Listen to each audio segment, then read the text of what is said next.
I love the Resident Evil movies. They're terrible. They don't make any sense. I just have a fascination. Like I love them. Like anytime it comes on, I don't know what it is. Like it's such nonsense because they had this great story from the games, and they're just like, nah, we're just gonna make shit up. And not like just do the thing. It's right there. These movies suck, but I love them.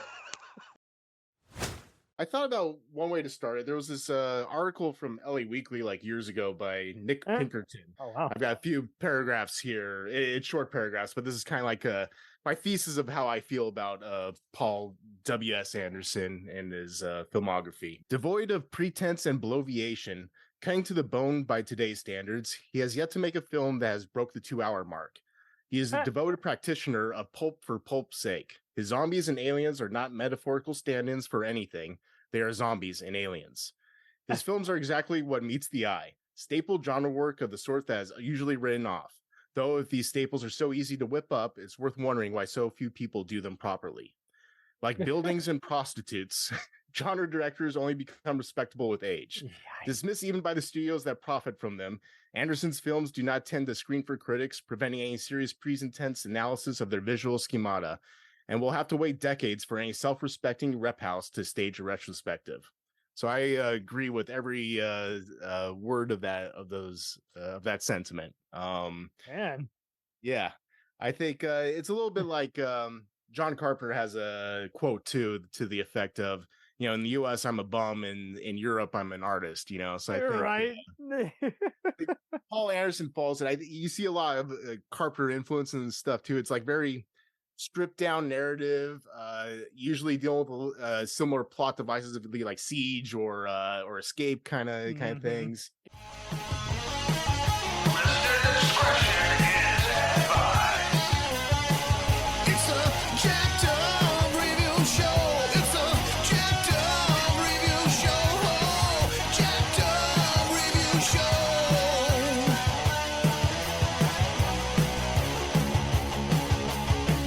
It's a jacked up review show. It's a jacked up review show. Jacked up review show.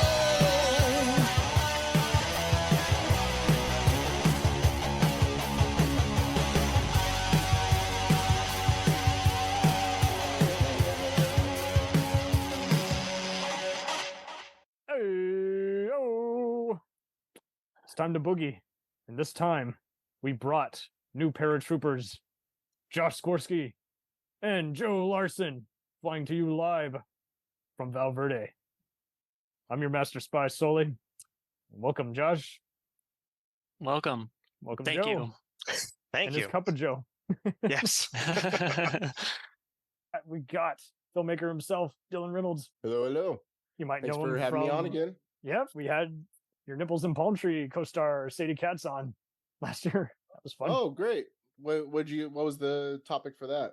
Just honoring her place as a B-movie screen queen. But yes, 420 Massacre, it can be seen on Showtime, various other platforms, and Chainlink is on Tubi. And welcome to the show. Thanks. Yeah, I think all my movies are on Tubi. So it's Chainlink, Nipples and Palm Trees, and 420 All channel Massacre. films. Yeah. And then Sadie Katz is awesome. So she's a lively person. I'm sure she made for a fun interview. Great sense of humor. yeah, she's cool. Oh man, so off air we were just getting all warmed up, and then we remembered, oh yeah, we still got to actually talk about the love him or hate him blockbuster filmmaker Paul W.S. Anderson. Ooh, the infamous. Right? A lot of opinions on this director. Absolutely. He's kind of in that vein, kind of like put him on, some people were just putting him on the same list as U Ball. I wouldn't go that far. He's kind of more in that range. He's more of the Michael Bay, Rennie Harlan, Stephen Hopkins guy. He's a gun for hire, known for doing a lot of frills and chills. Well, should we get it out? Should we get it out of the way off the top, like whether or not everyone personally likes his films? I wouldn't say like him, because we can't really judge his character because you don't see much. But I don't know.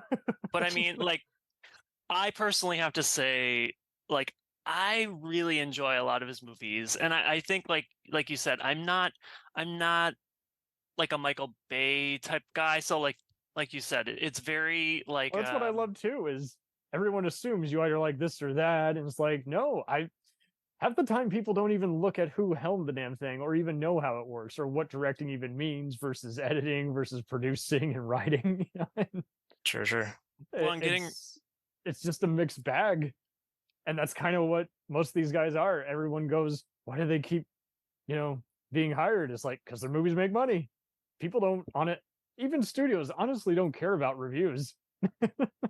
Oh, sure. Just look at the Sonic the Hedgehog initial testing where they ignored Capcom and company until finally the internet said, fuck this movie, we will not go see it. Well, I have to say too, like I had like a certain idea of what he was like until I started, obviously in preparation for this podcast, started like watching interviews with him, and I don't think I've honestly ever seen him like on tape before. I've just seen the movies. I have to say, like, yes, I went in like a Michael Bay, like a lot of those other directors you mentioned, like having an assumption of what he was like he was just after basically recreating the same type of movie, Yes. but with a different plot. And then after hearing him talk, I'm like, oh, he does have some depth. Like, I mean, this is my personal opinion. Like, I'm not saying he's like high art, but he basically just like self-references himself as basically like in touch with his inner 13-year-old boy. Like, he's the first one that's to even say that. Like in the interview that I watched, yeah, he's better like, than any of course. blog post is going to say about him, which will often be a generic, I love him. Oh, I hate him. This is like, you gave me just pretty much a rundown. He's a 13-year-old in an adult body. Married want to play one of the with your most toys? married to one of the most beautiful women on this earth, which we can get into because Joe has a very soft spot for her. But Joe, I mean, sorry, I didn't mean to. American Mila Jovovich. Yeah. Best movie is Zoolander, I guess. I don't know. Well, it is her best movie. Fifth Element. I would say Fifth Element, but That's I another liked her all the way back to Cuffs with Christian Slater. Oh, now we're veering way off. Yeah. And shout out to Dazed and Confused, even though she doesn't say anything, she just Blue sings. Lagoon 2, which is on YouTube. Oh yes, that's right. Yeah. Wow, we could really go down a rabbit hole with Mila Jovovich. It's all good. Okay, I'm picking the plunger out. I'm stopping this train. Right. Okay, so Joe, when did you venture down the rabbit hole? Well, I feel for the longest time I fell into that very negative connotation of him because back in the early days of It was easy. Yeah. No pressure. Yeah. Entertainment Weekly gave it an F. I should hate it too. Well, in the early days of online film criticism, there was Ain't It Cool News, and I vividly remember scored it. Yeah, like they tore apart Soldier so much, mostly based on like they had read the original script before all the issues with the film behind the scenes. Right? And then from that point on, like I just fell into that, like, oh yeah, well the internet says he's bad. And then, the Resident Evil movies, not like the Resident Evil game, so I'm snobby about that. And Alien versus Predator movies, not the comic they made in 1990. So I feel it wasn't until Josh, really, I think you changed my perception because you were so into the Resident Evil series that I really didn't give a second thought to. I'm like, you know what? Now I may not like every movie of his, but I appreciate him now as a real solid modern B-movie filmmaker. Yeah. And honestly, the most charming thing I found out about him was when reading about Pompeii, which I had no idea even existed before I was researching this. I'm an archivist in my other non-podcast job, so I was very charmed by apparently like during the production of that movie or pre-production, he got super into being historically accurate and got super nerdy about the history of Pompeii. I'm like, I like that when it's like, yeah, like you're not just this work for hire, you come on, you don't care about it, and you go and whatever. It's like, oh, you actually cared about this one. Absolutely. So he's a trash auteur, I think, is how we can describe Paul Anderson. I wrote down some things of what do you think of a Paul Anderson movie? The style over substance, dark corridors, confined spaces, techno or new metal. I said techno? Yeah. So electronic music. Electro rock. That's not 9 Inch Nails.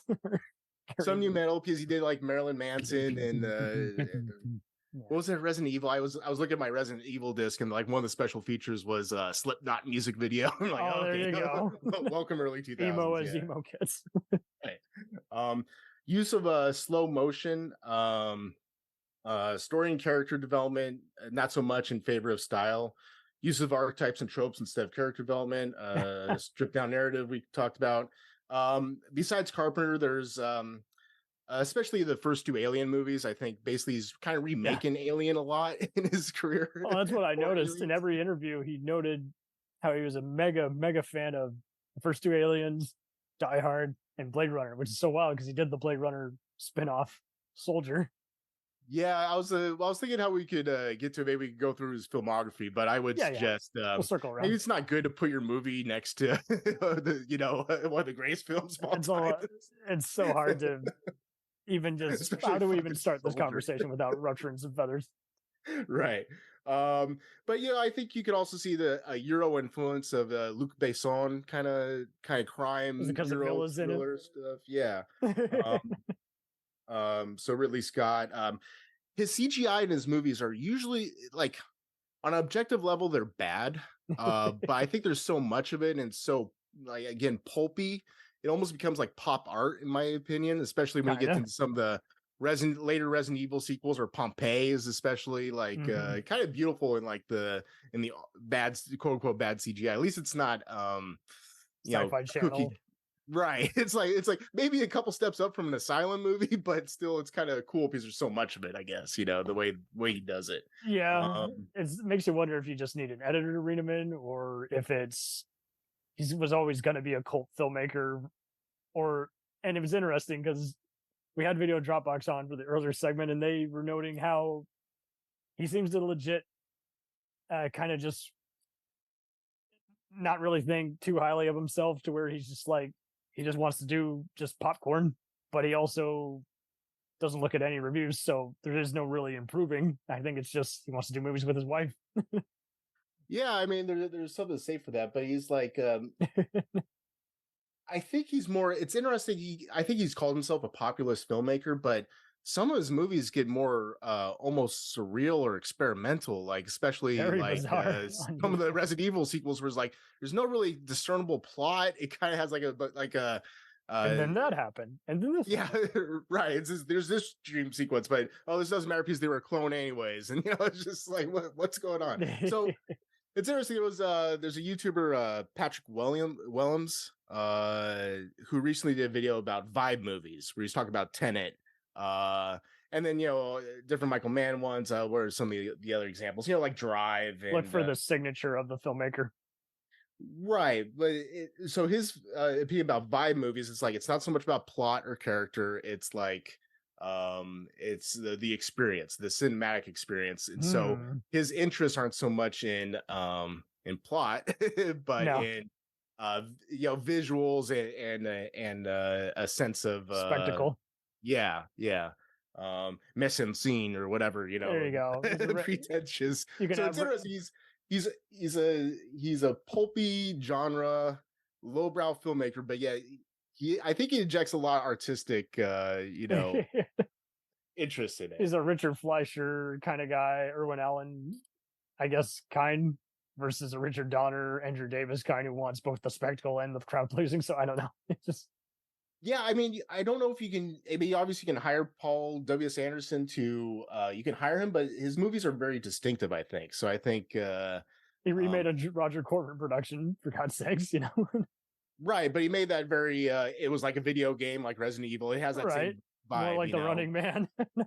But I will say that with Death Race and his first movie, Shopping, it feels like he could actually. I would actually say I would hire him to make a Fast and Furious movie. Maybe not like one now, but like car maybe racing movie. maybe before Part 5 or something like that, because it's got. It seems like he's got the like Walter Hill's the driver, kind of just have an ex-con on the run driving a car. Right. Let's see. What else? He does a lot of striking like framing and compositions, which is also like I think leans into like it's not sepia tone, but it's pretty close. Yeah, like almost like there's a lot of center framing, a lot of like characters in center frame, but it does it in like almost a widescreen kind I'll have to of look for like that almost again. like a almost like classical paintings. I know it's weird to say that, but I feel like he's got a good eye. Instead of hectic edits back and forth. Yeah, except for like one movie, which I think we'll get to. For the most part, his editing is very clean. His action scenes, and I think it helps him give it impact. And there's all the slow motion stuff, so he really draws out like the one punch, and then with the thing, and the way he, a little bit. I think, there's obviously some John Woo or Asian cinema, Hong Kong cinema with his action sequences. He's definitely a John Woo junkie. Yeah, yeah, he's. But I think it kind of gives those hits impact and stuff. So the Paul Anderson movies, sometimes I like you're watching, whatever, a Transformers or Bourne movie, it's like, so you do that. But like when I'm watching a Paul W.S. Anderson movie, I'd be like, ooh, I get more of those reactions. Mortal Kombat gave him training, I guess, because right. I was looking at some trivia on that, and it seems like they knew how they wanted to stage the fight scenes. He was just more worried about where do I put the effects shots, because this guy in the green screen suit is going to become Goru or Raiden electrical version, Yeah, well, I was thinking we could get to that. Maybe we could go over his filmography, like a movie at a time, like movies he's directed. If I could, another thing I want to say, he maybe doesn't get enough credit. Okay, just 1 minute. I got to put my circadian glasses on. Okay. I don't know if you know what those are. No, I know. Okay, so those block out junk light. Oh, okay. It's advisable when it's late at night. Oh, okay, gotcha. Be right back. Promise. Yep.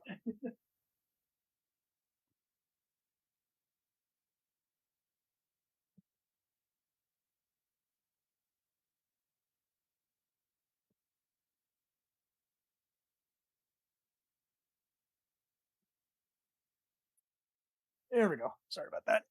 Oh, cool. You want me to shut off my lights or anything? Or oh yeah. Oh no, you're fine. Like okay. All this does is just like when you do it, it just basically takes out the light impacting your eyes, because sometimes it can confuse your brain, and that's why some people get insomnia. Oh, gotcha. By Dave Asprey, the health guru guy. Anyway, you're Pacino in the insomnia. There you go. Another thing I wanted to touch on, just I've been going kind of like the major identifiable things about Paul W.S. Anderson movies. He also is very a lot of diverse casting, a lot of like he's got a black female lead in Aliens versus Predator. He's got an Asian lead effectively in Mortal Kombat. He's an equal opportunist, yeah. Yeah, and then of course all the badass female Mila Jovovich action thing. I think sometimes those get identified as like, oh, they're like feminist action movies. Like, no, it's a post Matrix hot chick in leather outfit, slow motion shooting guns. It's but right. But still, he's a purveyor of that before. He has ordered far, just fresh off the Mummy. Hey, instead of fighting mummies, why don't you kill zombies with Mila and company? Right. There you go. Exactly. And then also combining genres. He does a lot, kind of mixing of genres. And who would have thought that when you grow up being a mega fan of the Valverde saga, Alien, and Blade Runner, and you get to do an installment for either one? Well, we'll get to that because I'm not sure. Okay, if you want to just jump into Soldier right now, since we're already kind of over the place. It's all good. Right. But you hit some strides on how he has kind of clean choreography, and he kind of just wants the movie to just get done on time. He's making you a Happy Meal.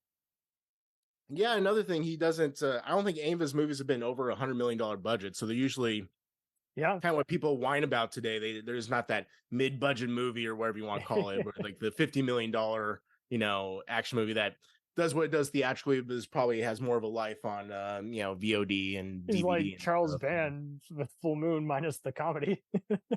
He might be one of the last guys we have of that, the B movie, right. Stephen Hopkins does TV, Rennie Harlan does direct to video, Anthony Hickox is kind of semi-retired after Warlock 2 and Hellraiser 3. So yeah, this is the B movie guys. And so then you got Michael Bay, but now he's doing serious war movies. And so yeah, well, who knows? Like maybe the way things have been changing with theatrical and the bigger superhero things are failing, so maybe we do more of these lower budget horror things.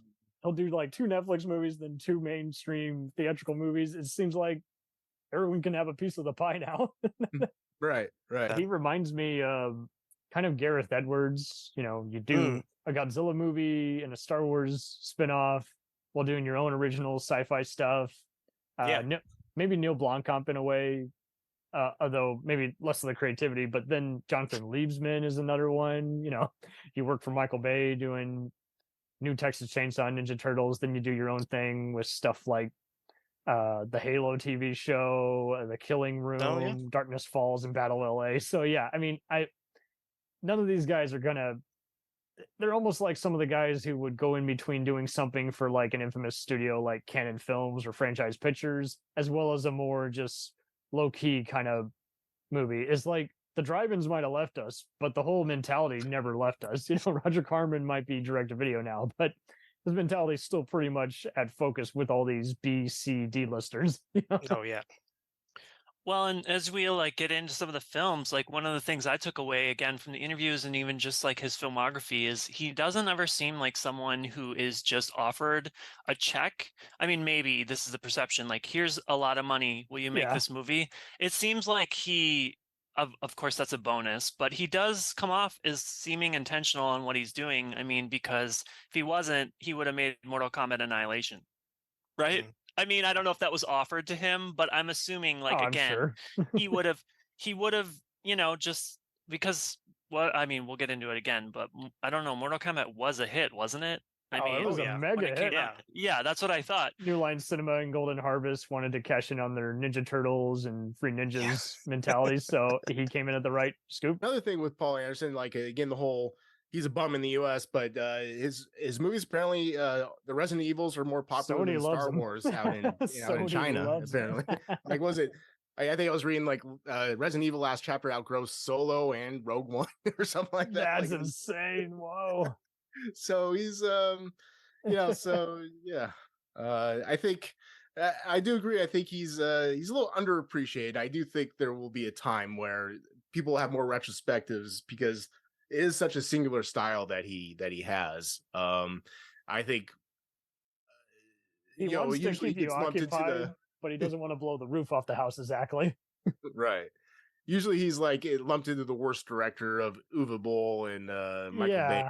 But I think he's got a little bit more artistic merit than that. It seems like people will still love him just for Event Horizon and Mortal Kombat alone. But yeah, it's true. I do see every once in a while people will throw out Shopping, Death Race, and then admit that they like Resident Evil in a trashy Roger Corman way. So it's just like, well, yeah, two of the things. Well, another thing I want to say, like, usually he's considered a worst director, but real recognize real, because I think James Cameron says Resident Evil's one of his guilty pleasures. There you go. Though I think so James Cameron said Resident Evil is one of his guilty pleasures, but I bet he's meaning he watched one of the sequels, because the sequels, especially Retribution and the one before that, what was it? It was Afterlife. That was it. Afterlife. So apparently they shot those with the cameras he effectively invented for Avatar, the 3D cameras. So I bet you he watched one of the sequels, but he doesn't know what the fuck, he was watching necessarily. He's like, oh, Resident Evil, but it was... There you go. Anyways. And then Tarantino said Three Musketeers was one of his favorite movies of that year. So as I said, I think, and as a, whatever, I made some indie movies, but I could appreciate the stuff he does. I could see the skill in there. And there's some room for everybody. Yeah. And even I haven't done any action sequences, especially at his level or anyone else's level, but I've done some fight scenes and stuff like that. And they're the most complicated things to film, man. You gotta have to do every angle. You have to block it out. It's the most director specific. I mean, which is interesting because usually like the Academy Awards will honor, somebody who made a good drama or something like that. I think more of a director's skill comes into actually action, because it's very focused. You got to see how it's going to all edit together, and I'll actually take him over Roland Emmerich, who just seems to just want to ape Sci-Fi Channel, but not to the point where like the tone is so inconsistent you don't even know how to follow the movie anymore. Yeah, I mean, Roland Emmerich obviously has his place. Like, Yeah, 2012 Independence is probably his masterpiece. You know, it's just yeah, so like, Unisol, yeah. And you mentioned the B movie action directors like Isaac Florentine and Jesse V. Johnson now. So yeah, they have a place too. They're at your Redbox and Netflix store, you know. yeah, yeah. I think having spy action movies and I love all Okay. those guys, and up to a certain point, John Carpenter was lumped in there. You know, I don't think he had much respect outside of the first Halloween until yeah, They until the Live. internet I don't know age. anyone who hates They Live now. Right, right. So I'll do a brief layering of his entire resume, which I've actually been fortunate enough to see, and we can kind of get into it just bit by bit. But yeah, so he formed his production company with his business partner Jeremy Bolt, and they formed Impact Pictures. He's from the UK. Many interviews I'm sure you might have seen. He noted that a lot of his inspirations growing up were movies like the first two Aliens, Die Hard, and Blade Runner. Makes sense, kind of given. Yeah, it's that kind of shows. the style of most of his Yeah. movies. In '94, he debuted with Shopping, a heist thriller distributed on IFC Channel and Polygram that starred Jude Law, Sadie Frost, and Sean Bean. '95, he made video game movies cool with the cult first iteration of New Line Cinema's Mortal Kombat, followed it up with the Trapped in Space terror movie Event Horizon. He adapted the unofficial Blade Runner sequel Soldier, and then pretty much became renowned for adapting the Dark Horse comic Alien vs. Predator, which had an unrated version, and all 6 of the initial Resident Evil movies, where he later married his lead star, Mila Jovovich. He recreated Roger Corman's Death Race in 2008, as well as came up with the story for the free direct-to-video sequels for Universal, and those did big business. He did a remake of The Three Musketeers in 2011, also with his wife and various other peoples, including Orlando Bloom, Luke Evans, and the late Ray Stevenson. Followed up in 2014 with the sword and sandal / disaster romance Pompeii, which starred Carrie-Anne Moss, Jessica Lucas, Jon Snow himself, Kit Harington, and evil Jared Harris and Kiefer Sutherland. He recently, outside of finishing up the Resident Evil franchise and producing the reboot Welcome to Raccoon City, also helmed the video game adaptation Monster Hunter by Capcom, which also again starred his spouse. He produced the 2005 terror movie with Sean Bean and Maria Bello called The Dark. He also produced the video game adaptation Dead or Alive. That's right. Starring everyone's favorite B-movie actor, Eric Roberts. And then he returned to Event Horizon territory by also producing the rather similar space flick Pandorum, as well as helming the one-season YouTube Red original Origin. Initially, he had also directed the Fox TV movie The Sight, as well as made a killing initially directing 5 episodes of the British crime show El Cid, which starred a then unknown Alfred Molina. Oh. So we got a very crazy bag here. Yeah. But Very robust. I had no idea he did video game commercials also. He did one for Doom Free as well as a Volkswagen ad in 2014. So Oh, cool. I'm kind of like you guys. I kind of knew he was an infamous guy, but I wasn't jumping on the hate train just yet. Like other people, I was very indifferent. You know, I actually was kind of disappointed when I saw Mortal Kombat on TV one lazy day on CW back in the day, but I came around to it. I think my intro to him before I saw Soldier, which I've also come around to. We'll get to that in a minute. I think my main intro was actually seeing AVP when it first hit DVD, and that was actually my intro to the whole Alien and Predator franchise. I knew about them. I just, I had strict parenting. I had good parents, I guess. They weren't allowed to see movies unless they were modified in some way on TV, clean flicks, or just with special permission. Like, it's Monty Python, that'll fly. I'm kind of like with you guys. He is a very interesting just guy who I'm glad that you spoke on how he actually speaks. I don't think I've actually heard him spoke. And if I had, it went one ear out the other. I was just kind of indifferent. I was just like, hey, he seems like a nice guy. He's just, again, not everyone has to be Spielberg or Scorsese. And just because your movies are scored horrendously also doesn't mean you're less than Roger Corman either. The Razzies, I think, given how uninspired and very mean-natured and contrarian they've become in recent years, I stopped just taking everything with that initial foreshadowing. I mean, I mostly check out movies by studios such as Universal and Lionsgate. So, I mean, I think once you realize how the market really works with foreign investors and how, you know, it can be scored a 97, there's still going to be people who hate the newest Mission Impossible or Fast and Furious. It doesn't matter. It's not an end-all be-all of everything. Yeah, it's a business, and if gets you money to do the next film, then there you go. Totally. He's a very cyberpunkish kind of guy too. Everyone seems to vary on him. I see people who now even will talk about the Resident Evil movies, joking that they're very trashy amusing. So I mean, I'll admit, I saw the fifth one, I think, in theaters just because we were out of any movies to watch, and I just went with some random pals after a study group and just said, "Screw it." And it was just so funny because my sister wanted to describe it to my granddad. I'm like, no, stop. He only watches horror movies. He's not going to know what I'm talking about. And then what's funny is she somehow got the wrong notion that I'm a big fan. I'm like, Meredith, there's plenty of stuff I watch that I'm not a fan of. Yeah. It's just because it's on. You might as well watch it because it's free versus if it's on a plane or the hardest just to see it, just to know what everyone else is talking about.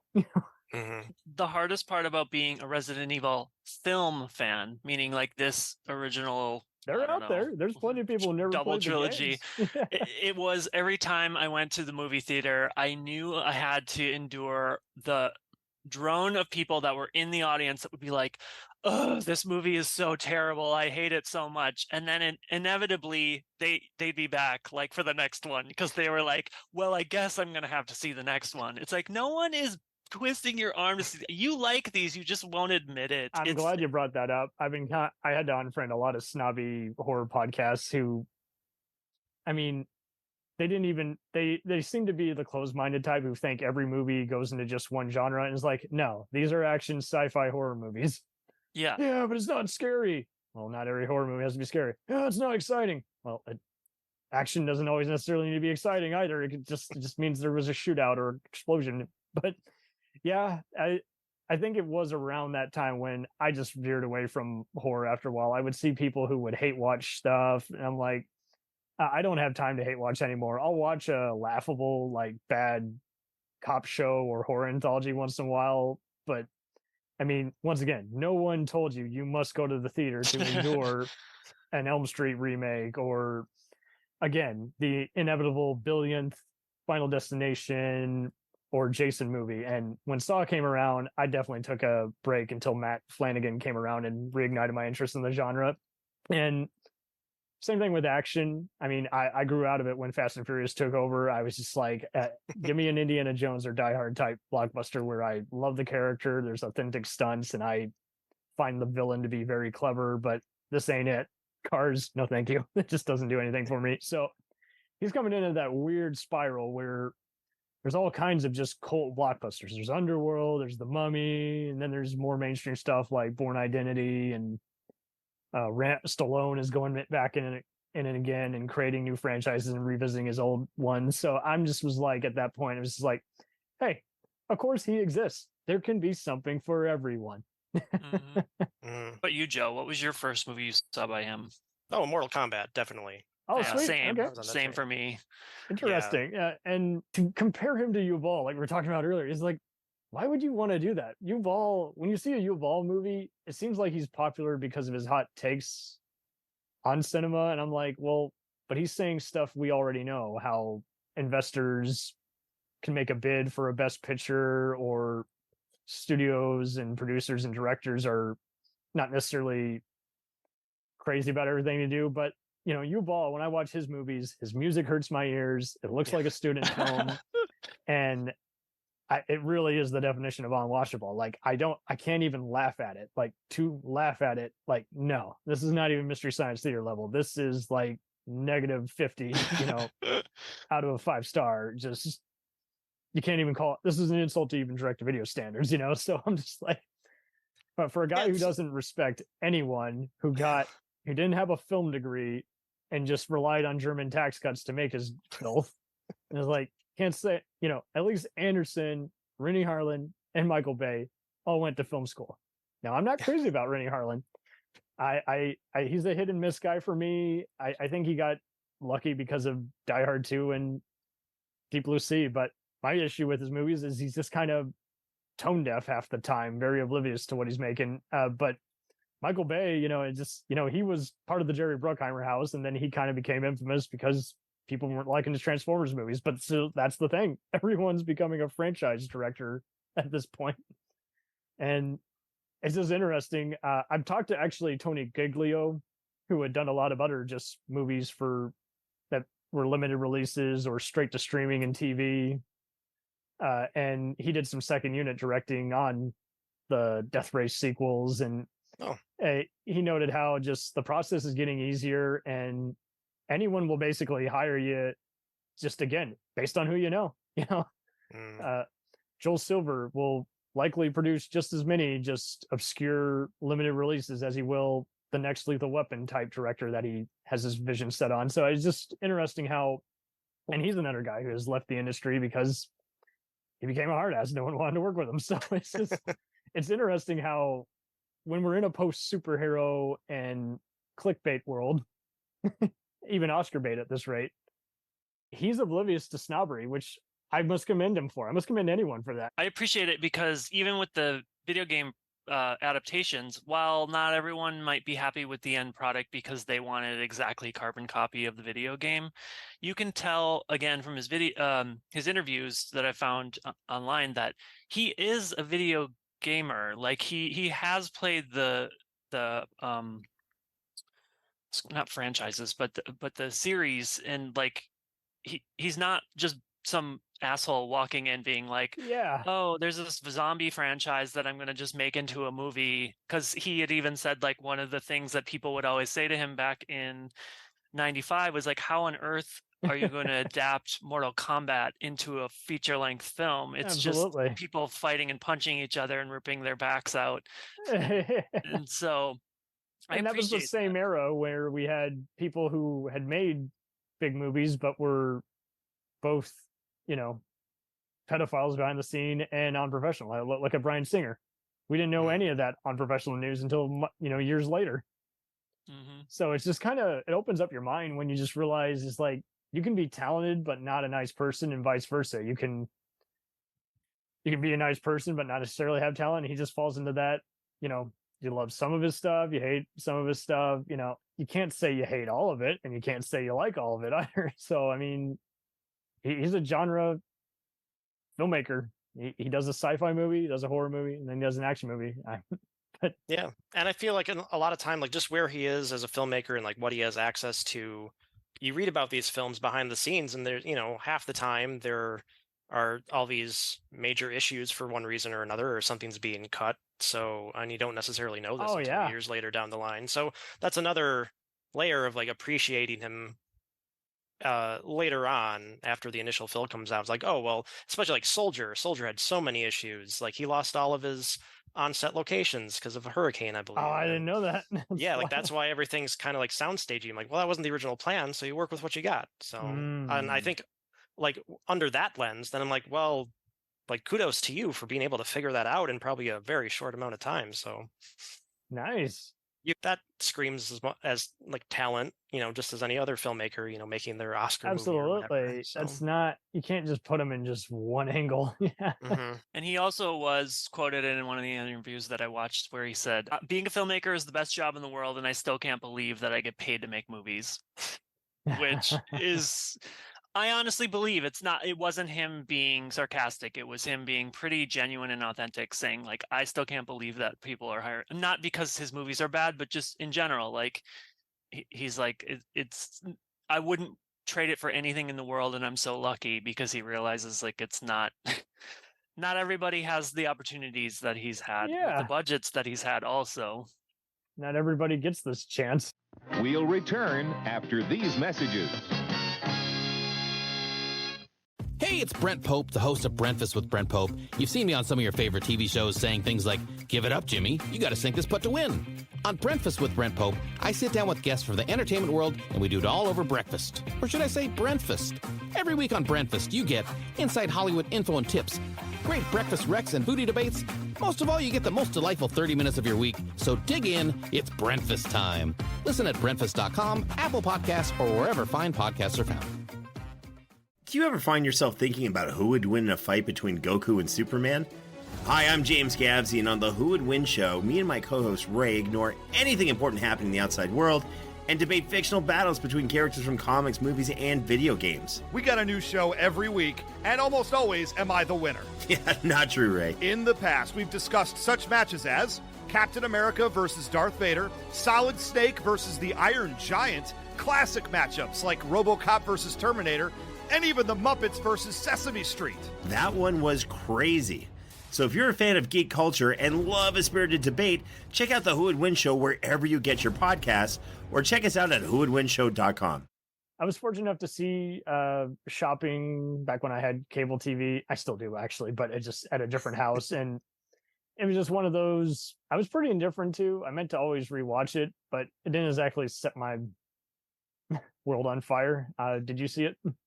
Yeah, my only takeaway was really like, oh, it's really young Jude Law, and that's They're about in a it. car. Yeah, the poster makes it look like it's going to be a big, giant, hostage takeover movie or something. Yeah. Or a heist. Yeah. Yeah, and it's just interesting, like, because he only made that one film before they gave him Mortal Kombat, and I wonder if the studio just didn't have much hope for, or just picking anyone for video game stuff, since that was one of the first video game movies. But I'm like, wow, that's actually like a really good calling card that you made for yourself then, I guess, if it got you the Mortal Kombat gig just with this. So yeah, I saw it I think a few years ago, maybe 5 years ago, and then I rewatched it before going into this.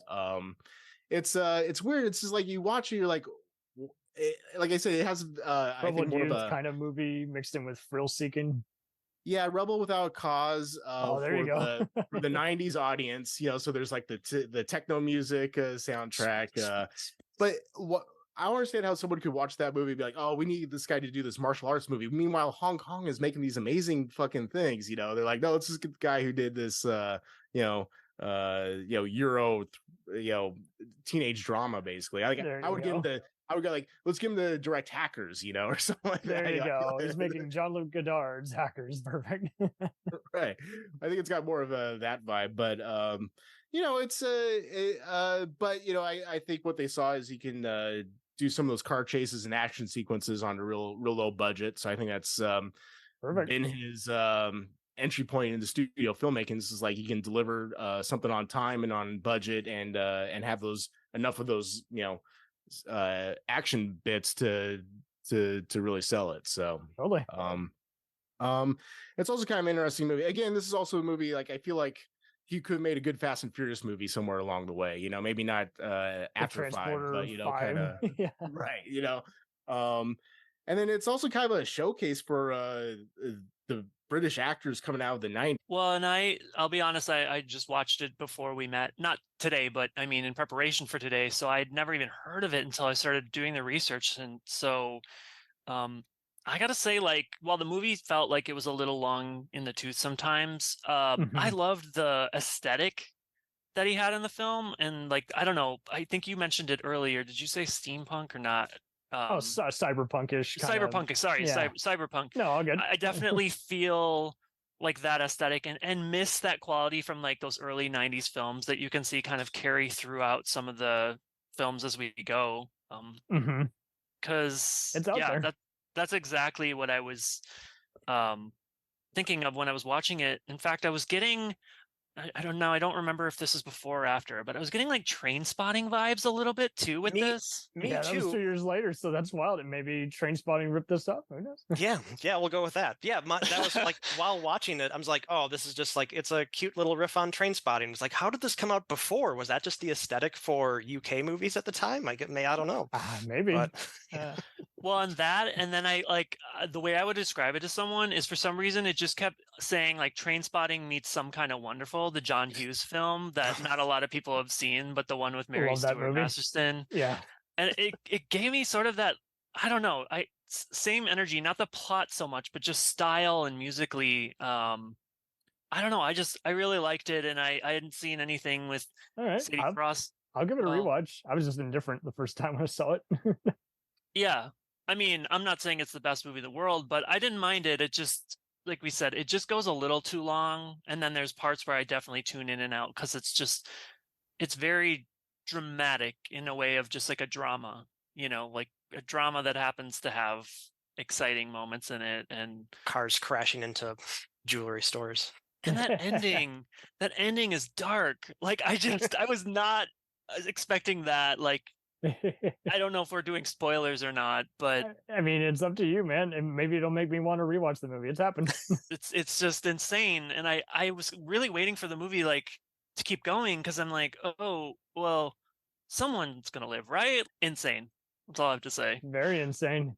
Mortal Kombat is probably his most popular one, but why do you think it is?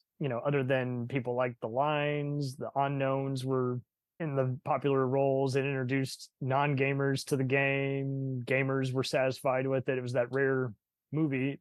I did rewatch it, and there is some dumb stuff in it, but Yeah. I do think it's fine for what it is. I'm more partial to the TV shows, actually. Oh. Yeah, I rewatched it recently and just like, oh, this is a lot of camp in this that I don't remember. Oh, yeah. Especially like with Goro. Like, oh man. Yeah, Kerry he gets punched in the alone. balls. Yeah. Yeah, that man from Showdown in Little Tokyo, always a camp. Yeah. And are you talking about? Have we talked about Raiden, like the guy who's playing? Oh, Raiden? Christopher Like, Lambert, yes, yeah. yes. His portrayal, Which is so weird because I always kind of got Highlander vibes. I mean, both it and Highlander even had a like short-lived like Saturday morning cartoon show that made even less sense. So I just always, if anything, this is in the same universe. Oh yeah. Yeah, I just specifically the thing that comes to mind is there's a scene where like isn't he just kind of looking off into the distance and he's laughing and he's like ah, ha, ha, ha, ha, and then just stops abruptly and like looks over at the camera, but then he's like supposed to be looking at the character and you're just like whoa, like that. Yes, camp, like for sure.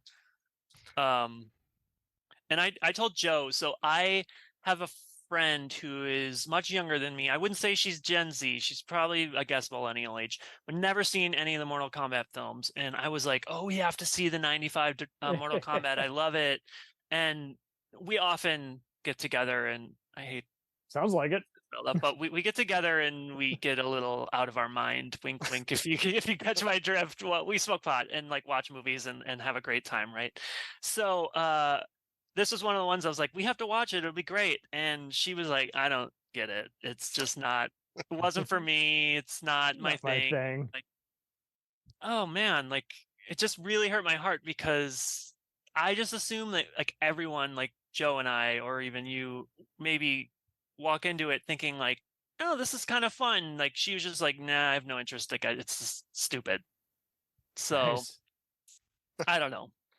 A lot of his narratives are set up like video games, where you go, oh, we have to get to this place to here, and he shows maps and and all that. So I think he understood how to deliver it without getting bogged down on recreating the video game for the movie screen, which is probably a fool's errand, anyways. He was the one who kind of just said, "Hey, I'm using the best with what I got." Right. I think that's also why he gets lumped into the worst director kind of Uwe Boll things because video game fans are credentials.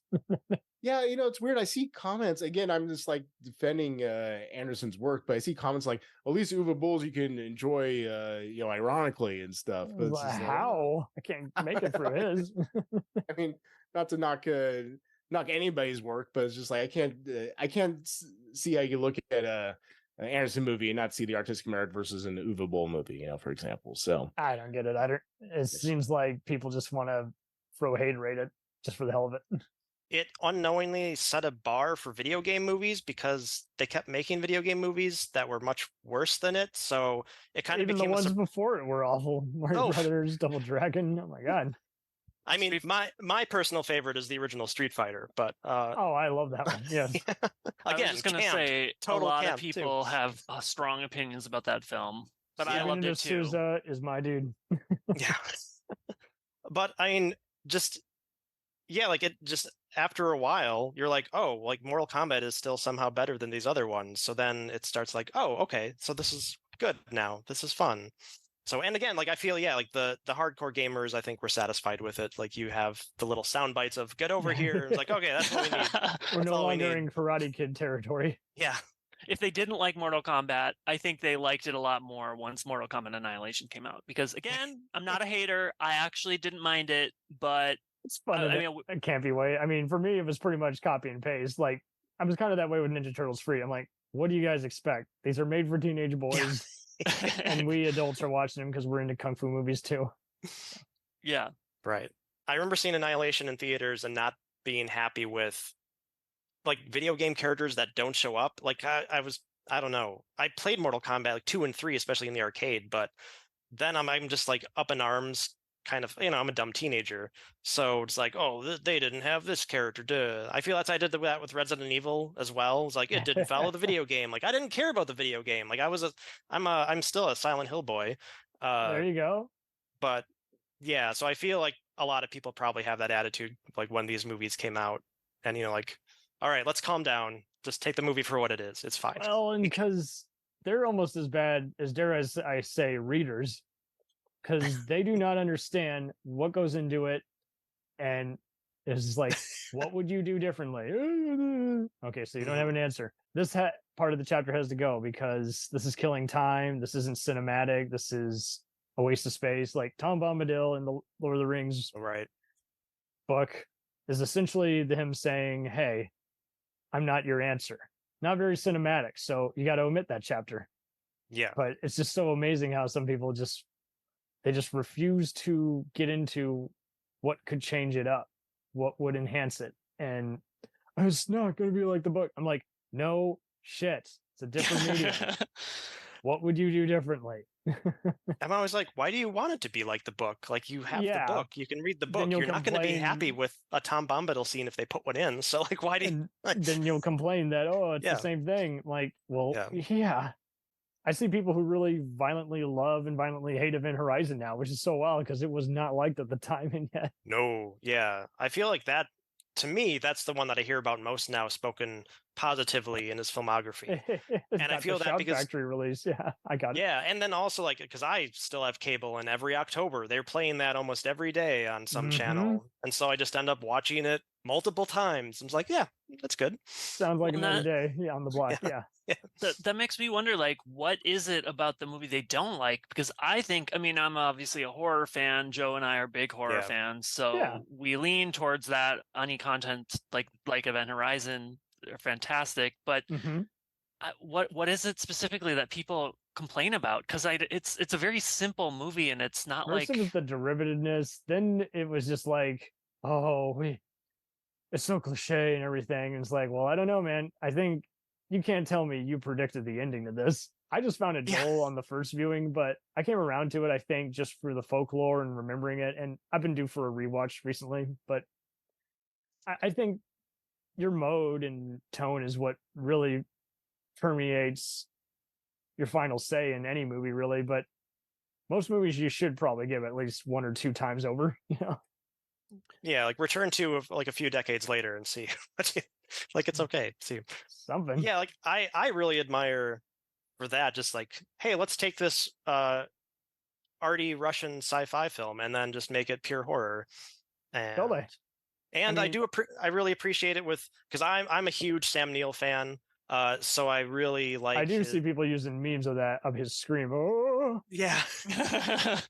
Like I feel like his horror, there's probably like a trilogy in there. Maybe Jurassic Park you can add. There's so many people who knew him from this one particular, along with Lawrence Fishburne and Kathleen Quinlan. So there's a Jason Isaacs quote if you want to hear it.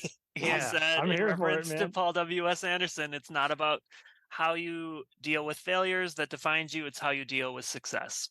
He said that's the Anderson model. Nice. And I don't know, I think he just was like laughing when he heard that quote.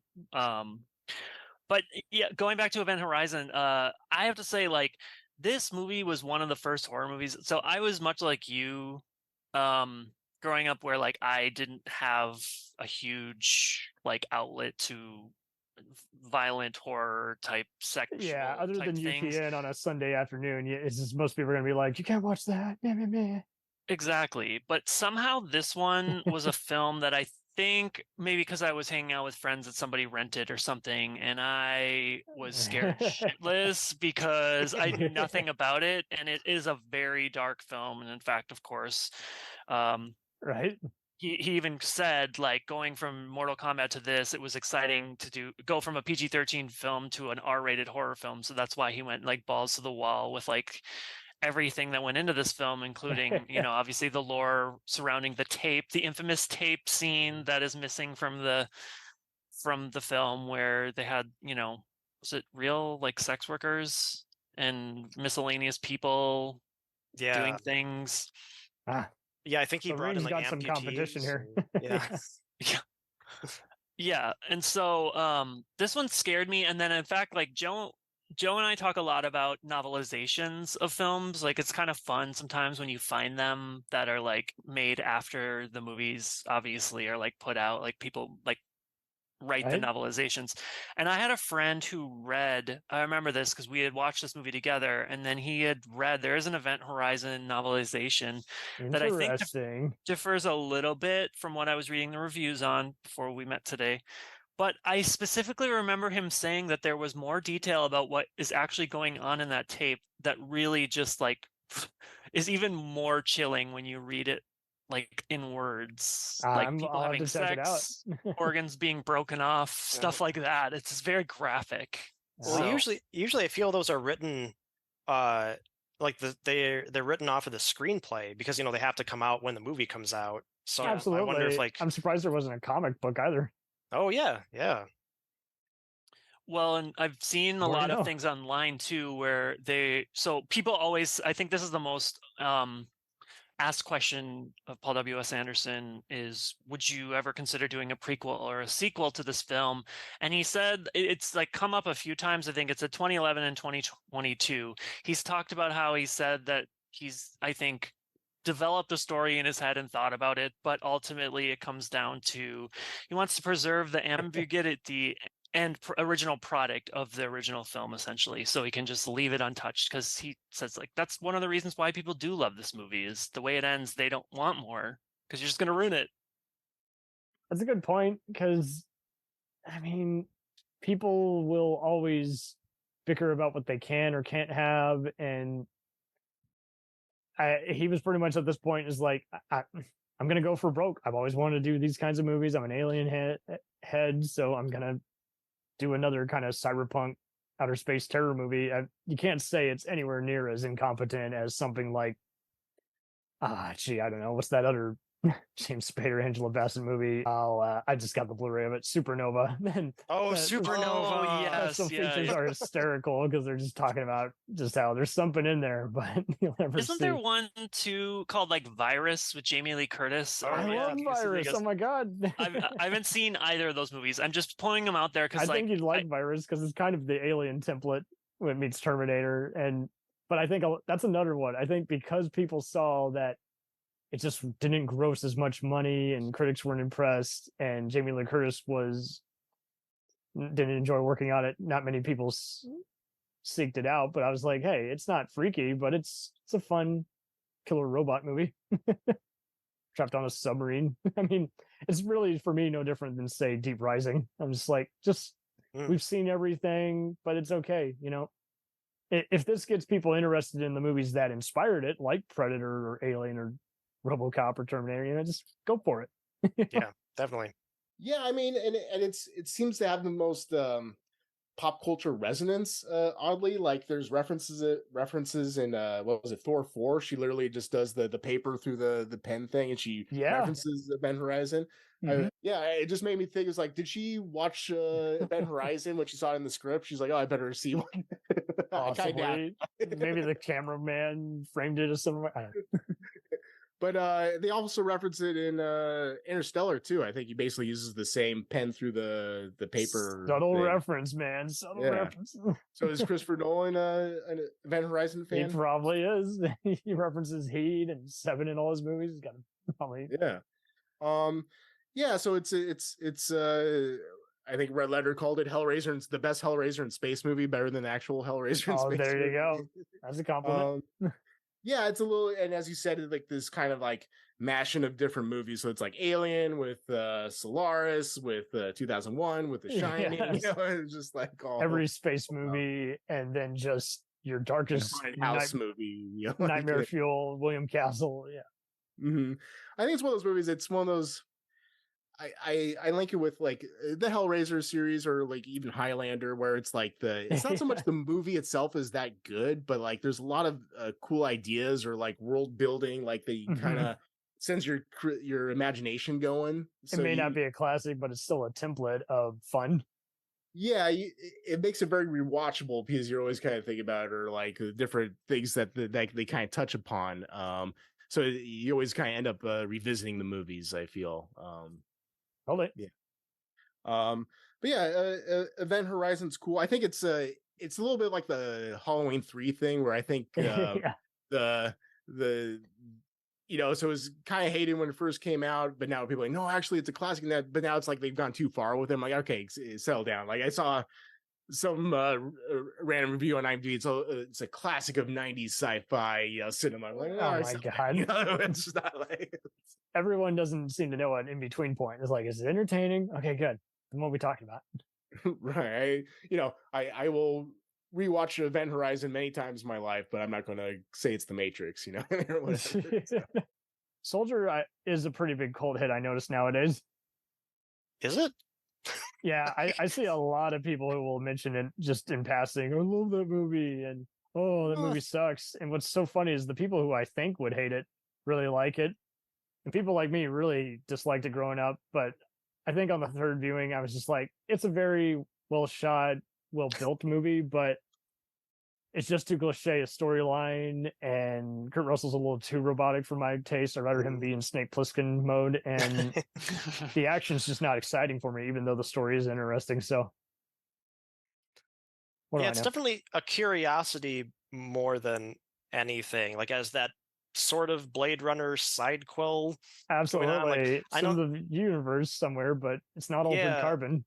I think there's a fan edit on YouTube where they put the Blade Runner soundtrack into it instead. It's like, it's kind of interesting. But I mean, I enjoyed it for what it is. Like I think I had seen it shortly after it came out, and yeah, you know, like hated it because Ain't It Cool News told me to hate it, and I was like, oh yeah, you did fine. Barry Knowles is a hack. Oh, yeah, I can think for myself. Well, in that review, because it's still online, he also puts down Mad Max Beyond Thunderdome and Urban Legends. I'm like, all right, no, like totally screw this. Like, yeah, you're attacking all these things that are a lot of fun, but whatever. It was early internet. I mean, internet now is the same. Of like, just gotta hate on things. But how dare we think for ourselves? I have to admit that this is one of the ones I haven't actually seen. So for the listeners like me, how would you guys describe this? Like, give me either a little plot summary or just your overall, other than obviously the Blade Runner references. I mean, it's a sci-fi western. Like, I put it in the same category as Solo with Mario Van Peebles. It's just where blockbusters kind of just were in that soft space between. It could have easily gone just as much direct to TV or video store shelves as it could in the theater. That's where it was for me, it was no different than, say, a typical psycho thriller, erotic thriller, or anything. It's like, you're going to watch it if the poster or stars attached to it catch your eye. You know? Yeah. Like to me, it felt very much like an 80s sci-fi film when they were just like putting out multiple ones a week, and now you can find them on VHS at the video store with the cover that has nothing to do with the actual content. Totally. But yeah, then you just have Kurt Russell being all silent and stoic, helping out the hapless sci-fi western town people from the evil androids. I do like it better than his version of Stargate, though. I love the show of Stargate, but I cannot get into the movie. Oh yeah. Even though he is a badass O'Neill, I'm just like, and they save the village, and there's all this other Egyptian people who don't want them here, and effect shot. Yeah. James Spader's just too normal in that film for me. Which is so weird because we want him to be odd. Yeah, you got to be the weird one. But... Oh man, I have to admit the poster for Soldier is, well, like you said, it's very like Kurt Russell, like front and Yeah, center. that's but all you for get. some reason, because I'm a huge fan of Starship Troopers. That's what it's giving me the vibe of. The poster that I'm looking at, where it's just like his face with like, I don't know if there's a spaceship or something in the Troopers background. alone was doomed because it's a satire. It should have been like Iron Sky, reminding us, hey, you're gonna laugh at this in a Gremlins, Evil Dead kind of way, and yet Yeah, it's no just one like, got that joke. No one got it at all. There's still people who I say, I want to nuke bugs. I'm like, the whole point is you don't want to join the army in this movie. Yeah, you're missing the undertone. Yes. I still see people who refuse to watch it. Like it's kind of like with Johnny Mnemonic, where there is actually a better version of the movie out there. I recommend the foreign cut, where it actually makes better sense. It's re-edited. Oh. You actually know why people are trying to kill him and everything. You have different shots that don't give a campy vibe, but the damage was done. Most people have only seen the American version, so they think, oh yeah, that schlocky looking, Keanu Reeves movie. And it's like, well, so is the idea is a baddie who's like the what's his name from Blade Runner. So is he basically like a Kurt Russell, or is he like one of the replacement guys that they bring in? It's more just that they're the same corporation, and this one just happened to throw him away, and Kurt Russell didn't take too kindly to being thrown away, so it became a Kurt Russell revenge movie in the second part. Yeah, I think I like the second part. There's something very satisfying by the end where he's just like, yeah, he gets discarded and he finds his humanity, saves a village. Yeah, and then he's like now leading all these dudes. He's like, all right, we're gonna go to this planet. We're gonna take over. It's kind of pretty badass. I like how it ends. He's got the kid, and like my super soldier daddy. There you go. And this goes. I think the most interesting thing about Soldier. It's like it's part of. Kurt Russell just had a heck of a 90s run there. Yeah. So this is Kurt Russell's run. So Tango and Cash came out in 89, but I think it came out in Christmas. So let's call it his first 90s movie. So Tango and Cash, Backdraft, Executive Decision, or Snake Plissken Lawful again. Entry, which is an interesting it's kind of when they were doing those erotic thrillers, like mix 5 different genres together, home invasion. So, it's a little bit like it makes a good double feature with Color of Night, where it's just like, oh, there you go. Captain Ron, which I haven't seen since I was a kid, but I remember. Oh wow! And then you go, so those were both 92, and then 93 Tombstone. There you go. Which is all timer probably, and then 94 Stargate, which is another one of those like I said with Event Horizon or Hellraiser, where it's like the concept of the movie is more interesting than the actual movie, So, the Executive Decision, of course, then Escape from LA, which I actually really like. I know a lot of people are kind of down on that one. And then it's like apples and oranges. It's like, hey, he's in New York, now he's in LA.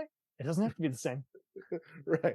Well, I'm so somewhat from LA, I can appreciate it. And I guess I have to rewatch Escape from LA again, but I feel like it's okay. I can admit it's not as good as Escape from New York, but it's just the fact that he got to revisit the character. But I feel like I rewatch Escape from LA more than Escape from New York. It's on TV more. Yeah, maybe because it was new when it came out, So I rented, bought the VHS, There you go. Then 97, you got Breakdown, which is a very solid Hitchcockian, thriller stalker movie. What do they call them? Desert Terrors or something like that. So it's like a duel or that kind of thing. Chainsaw. 98 Soldier. That kind of ends his 90s run. You could say Soldier is probably the weakest of all these, but I mean, it's still pretty solid, relatively speaking. We could group a lot of this together. It seems like once the 90s end, he kind of just, he's recognized for the Resident Evil franchise, then Alien vs. Predator, and then Death Race remake. It seems like those all kind of flow together. You either love him a lot, hate him a lot, or just take it or leave it, or just, it's a B movie. Because Resident Evil, again, it's probably a little bit like Mortal Kombat, like maybe nostalgia kind of like elevates it more than I actually do like the movie, but it's okay. Aliens versus Predator, though, if you want to jump to, do you have any Resident Evil thoughts or? Absolutely. I mean, Mortal Kombat and Resident Evil, we can pretty much blend together. It's just a matter of how does he evolve, or does he evolve, or does he stay the same, and that's enough for fans, I think he definitely. I think maybe around this he's still kind of doing the same thing. I think you can maybe see some Aliens versus Predator is almost like a better version of Resident Evil because it kind of has the same setup of like soldiers or whatever going into this and going underground and do this thing and then meet all the monsters effectively. And Aliens versus Predator, I think, is again, going back, if it was so easy to make a good Alien or Predator movie, other people would have done it. And you can't say Aliens versus Predator is the best of either franchise, but you can't say it's the worst either. It's somewhere in the middle. It's a Godzilla movie that happens to have the Alien and Predator fighting, and I mean, with Alien versus Predator, I think the reason I was indifferent to it is I was already kind of just a monster guy in general. I'd watch Universal monster movies, and for me, this was just like a lesser Godzilla movie. I was like, okay, everyone's telling me I should hate it, but I really don't, because I wasn't bored. I wasn't impressed. I would never rank this in the top 10 of the franchise. But I'm going to give this a hot take. I will take this any day over the prequels, Prometheus or Covenant. I cannot watch those at all. And that was by Ridley Scott. Yeah. How about that one too? That's another one that people have a lot of thoughts on. Yeah. Requiem is another one where I even see some people like it just for the gore and Predator moments alone. All I'll say is I can understand either movie, really. They're just as B movie as you can make it. Like, if anything, they're kind of more Predator movies than Alien movies. Yeah. Yeah. When Predator was, kind of the bastard child of the two. Alien was a critical and audience favorite, while Predator was kind of more of a cult movie that made a lot of money. And now it's a genre classic, because we get our heads out of our ass after a while and realize, hey, even if you don't like Arnold Schwarzenegger, hey, this movie's just a badass movie. Yeah. I'll let Joe go first, because I feel like Joe has some strong feelings about it. Go for it, man. There is no wrong takes. Just go for it. I am not a fan, and I am very biased, because I grew up, like, my parents, my mom especially, was super into the first two Alien movies, so Nice. I was at a very young age watching that. There was one time I remember they brought me downstairs, like, you have to see this scene, and it's the chest burster scene. It's like, oh my god. So your parents were all about, what can I do to creep everyone out? yeah. And you're like, I like it. Let's try. And I didn't watch the first Predator for a while, but Predator 2 for some reason, you just jump right into the sequels. A lot. I loved that film. And much like Event Horizon, it had to cut out a lot of violent scenes to not get an X rating. yes, lots of cuts there. So, and with those, if you remember Alien versus Predator, apart from the comics, there was also an arcade game, and man, that's still one of my favorite video games. Love it to pieces. I couldn't go anywhere without seeing computer CD-ROM games being advertised. Yeah. So when we finally got to this, I would say, I'd been anticipating this film for so long, and to get this as a finished product, it's like, oh, really? That's it? I really, really hated it with all my being when it came out. Now I get in my old age, I've softened, but I still can't say I'm a fan. I appreciate he does a lot of practical effects in it. I believe. I think he was trying not to do too much CG, which good for him. Yeah, he said that in an interview, because people are kind of that way with Predators and the Predator too, where it's just like, you kind of got to just put them as apples and oranges. They don't want to be like the original one, but they are kind of like Predator 2, where it varies by audience. There's people who still hate it like they did back in the day, and there's other people who are like, it's fun. Yeah. Let out the gore. But I find generally Predator fans are kind of more like Jason fans, where they're just in for a good time. And I find Alien fans are kind of more like Halloween fans, where they sometimes take the franchise way too seriously, where it's like, dude, it's escapism. If anything, this is more like Elm Street, where it's just an acquired taste, but it's camp. It's camp mixed in with intelligent screenwriting. But I mean, honestly, the only ones, as much as I hate Resurrection still to this day, I'll even take that one over Prometheus. And I understand Prometheus has a lot of love because of the cast and everything. My sister loves it, and I'm like, oh, really? Okay, you're not even a fan of these movies. What the hell?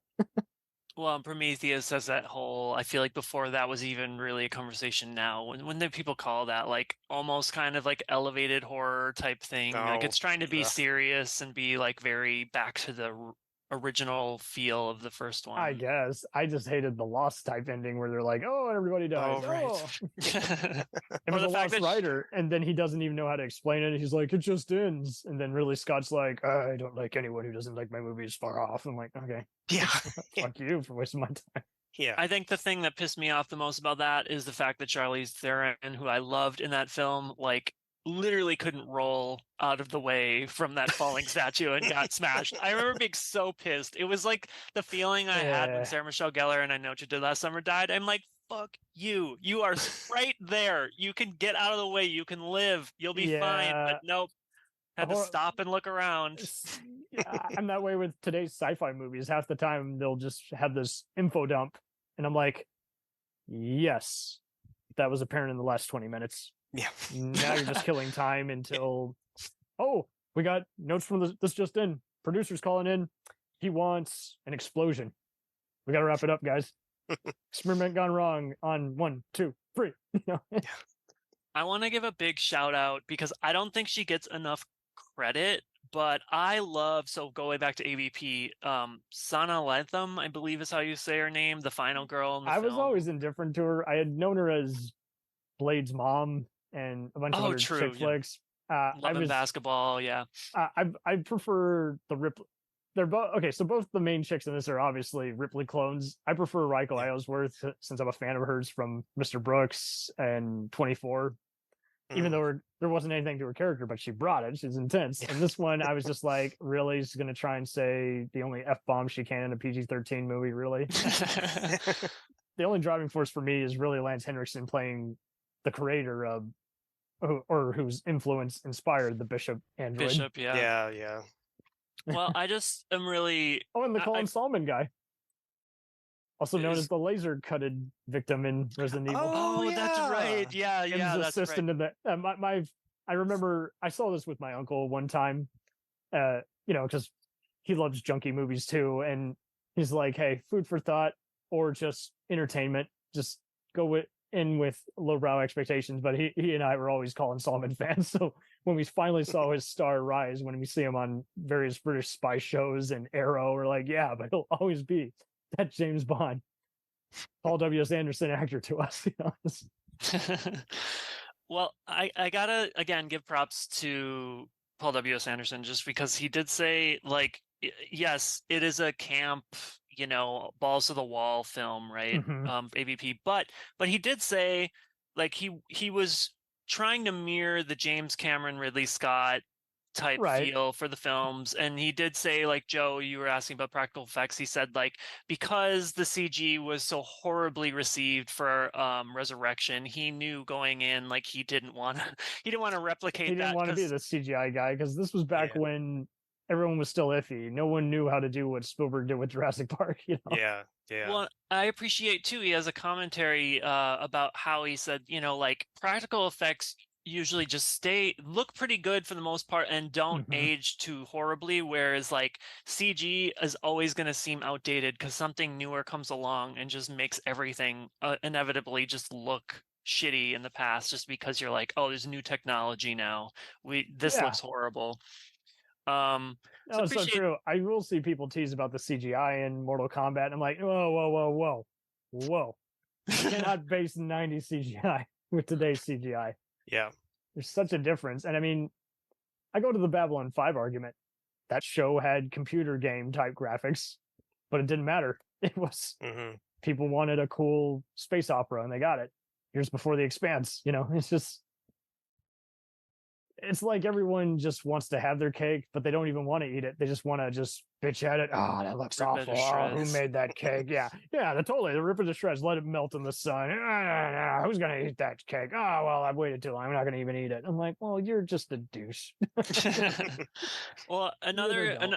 another thing I appreciate about this one too is that he was very adamant about trying to make like his own standalone film. He said Oh, he was yeah. never interested in trying Years to make before we Alien had a 5 after or- credits scene or anything. Yeah, he's just Yeah, he didn't want to make Alien 5. He didn't want to make Predator 3. He was just like, I'm going to do it. In fact, he even said, I don't know if this is out there, Wikipedia, but he said Arnold originally, I don't know what this would have looked like. I remember hearing about that. Dutch was going to come back. Yeah. He was going to be at the end credits, but then he said the only stipulations were you have to come to Hollywood to film the scene, and 2, if I become governor, then I won't be able to do it. And obviously, you know which one of those came true. So I just wonder what that would have looked like, because they tried to do it again with the Predator. Actually, no, it was Ripley was in the trailer, and then that didn't make the final cut. But then when there was that mysterious package that opened at the end, my sister and I were watching it, and we were like, I think it's going to be Arnold. I think it's going to be Arnold. Nope, someone else. Okay. I remember that. Yeah, it was such a letdown, because you're just like, or you could be like, or even the Predator. I think I remember thinking, one of the characters, I'm like, why isn't this Danny Glover? Like, why is this not him? Like, this is a tailor-made for that character. Great arc in some of the books, I'm told. I just bought the Rage War books, and trust me, we'll let you on for another Alien Predator special. We're friends with the Predator Minutes. I text them almost every day. We have so much fun. But in fact, we'll invite you for an entire Valverde saga breakdown. How about that? Oh. The country in that entire. Yeah. But yeah, no, that's a good point too. I mean, so now that the trailer pretty much made the movie. We knew exactly what to expect. I remember, I think it was like the highest, most rented, like, seen movie, along with White Chicks and Halo 2 and The Incredibles. So like, that was 2004 was a mind blowing year. It was kind of referred to as a lackluster year, but I was just like, that's where I was finding out. I was like, okay, well, we're in the gray zone. We got to find a movie that we will like, that is clearly has critical merit, and then there's going to be ones where like, it can be decent, or it's a good, decent Sunday 2 a.m. movie. It doesn't have to be great, but it was in that gray zone. I mean, you could not pay me to watch White Chicks, but hey, I can't deny it. It's a very popular, stupid comedy. It still is. There's people who talk about it to this day, and I'm like, well, see, it found its audience. It found its niche. I know people who love to bitch about Alien versus Predator, but they own the whole franchise. So what does that mean? And these two properties are not at all aligned, but I'm also wondering, so Freddy vs. Jason came out in 2003. This is 2004. So, right? 2004. Yeah. AVP. So do you think that helped or hurt? Just because, again, you read a lot of things too where people were like, oh, the Leprechaun versus Pinhead and all this shit that people are saying are like Freddy versus Jason, pretty much back to back. Everyone, the Versus movie became popular again. I love how effects creator and director Robert Kurtzman said in a 2016 convention panel that he had made a fake Photoshop job of Candyman versus Wishmaster. I was like, see, I want to see that. You could pay me to see. Yeah, I think Anderson delivers the goods. I think this is like, he's a. I recommend the unrated cut. There's a little more dialogue and gore in that. A little more gore, a little more blood splashing on the ice or whatever. There's also some extended scenes with the pyramid too. I think I watched the unrated version, so I don't remember the first version in comparison. But yeah, I actually really enjoyed this rewatch of Alien versus Predator. I think it's, as I said, I think it's not the best Alien or Predator movie, but it's definitely not the worst, and I think they do good. I think they do a pretty good job actually of blending the two stories together, the worlds together. And I like the whole Chariot of the Gods and Aztec pyramid, and these were we worship these things as gods, and they were actually aliens and stuff. I think it's cool. It's a cool way to kind of blend those two franchises. Yeah. And it's got, as you said, it's got the influence of like the 50s sci-fi schlock. I think I like it. Yeah, it's no different than the Mummy versus Frankenstein or whatever. It's definitely, I think they even show Wolfman versus Frankenstein in the beginning, so where his reference point is. Yeah, I call it a good lazy Sunday afternoon movie. Kind of totally cable TV movie. The site. Oh, that's right. I did watch it for this. Joe, did you? Oh, sweet. Is it on I YouTube? did. I watched it just a few months ago, actually, unrelated, because I'm also a fan of Andrew McCarthy, mostly due to Weekend at Bernie's. but Nice. learning of its existence, I'm like, oh, this seems I interesting. saw it back in the internet, back when Mega Upload was a thing, and it was one of those like, yeah, I can deal with this. Decent. Yeah, that's where I think I came around really to Paul W.S. is like, I don't hate him. He's just a genre guy. He's good with visual in terms of, I mean, he's making a Sixth Sense type movie, basically, Yeah. Stir of Echoes type movie. And it makes sense, because he knows how to incorporate visuals without being overwhelming the audience. Go ahead, Joe. Oh, I just would have been interested in if it would have gotten picked up as a TV show to see like what he would have done with it. Because I guess I haven't seen his other show. Like, what was the one? It could have been Origin? like the Dead Zone, probably. Yeah. yeah. Something like that would have been fun to have around the early 2000s. But Totally. I was just gonna say that I got major Dead Zone vibes. And again, are we saying like Paul W.S. Anderson is like somewhat prolific? People are. We did a fun episode on that, and it's amazing how a lot of people have seen a lot of these different movies and shows, but barely anyone wants to talk about them on a podcast. They'd rather just bitch about the Mandalorian or Bridgerton or Stranger Things, and you're like, how about when cable was cool? Yeah, I didn't mind this. I think the only thing that took me out of it a little bit was the music, just because it was very like TV It was movie very for me. synced wave. You're like, okay, beep beep beep beep beep. Yeah. Hitchcock, wasn't. But the plot and the story idea, I appreciated it. I was trying to think if there was something else that I'd seen that has a similar. Because I mean, Stir of Echoes, or yeah, maybe that's it. Something was just sort of like really resonating with me, and I was just like, obviously it didn't feel like a new concept, but it was a nice twist on everything, and I could have did without the whole like Alice in Wonderland type stuff, but again, I'm talking about now in 2023 when I've been like, I feel like Alice in Wonderland content's like so oversaturated in everything that gotta have a get it. We made a Matrix reference, which is already referencing Alice in Wonderland, man. But yeah, so you wanted to talk about all 6 Resident Evil movies. So. Could you tell I'm anxious to talk about it? Because obviously I'm a big fan. So Joe had only seen, I think, one, right? Number 1. Yep, just the first one in the theaters, and that was it. And so I made a point to have an entire 6-movie marathon, which is nothing compared to like we've had friends do like the entire Friday the 13th back-to-back marathons, which God bless anyone, because anytime you go 6 was a lot for us because we started early. My uncle would often watch 1 and 2 because they're on Sci-Fi Channel quite a lot. Oh, yeah, but this was a feat, so I'll let Joe kind of talk about his experience if he wants to. Well, I don't know. Parts of it, I think it's paced pretty well as a 6-movie series until the final chapter. I feel you kind of end there. You kind of end on the down note of the series. But I was surprised at how much I enjoyed some of the movies. Yeah, I'm indifferent to them too. Kind of like the first one was just a simple takeover movie with the Rob Zombie, Marilyn Manson soundtrack, and I was just like, okay, it's watchable. The monsters at the end look awful, but that's a different story. Michelle Rodriguez is a badass. Yeah, the cast is great. Yeah, Apocalypse definitely has a fun cast. You got Razika Dadi from Amistad and Doom. You got Mike Epps. Oded Farr is a badass in a helicopter, and Thomas Kretschmann, that German guy in every movie, is a bad apple. Extinction.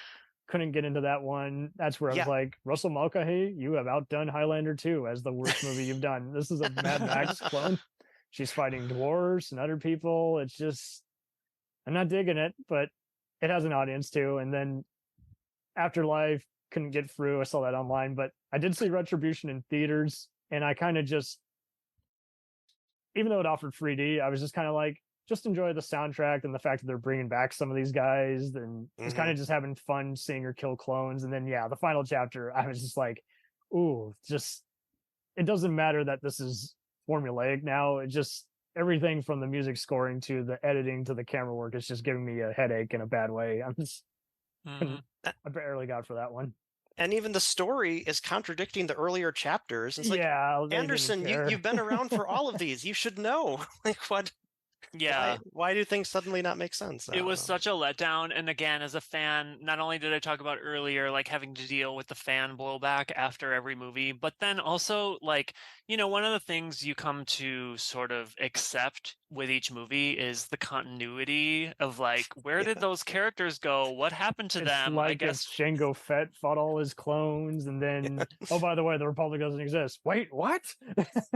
Well, or just even like one of the things that you get really excited about is I love how Extinction ends because it's like, oh, there's all these clones. We're gonna come fuck you up, Umbrella.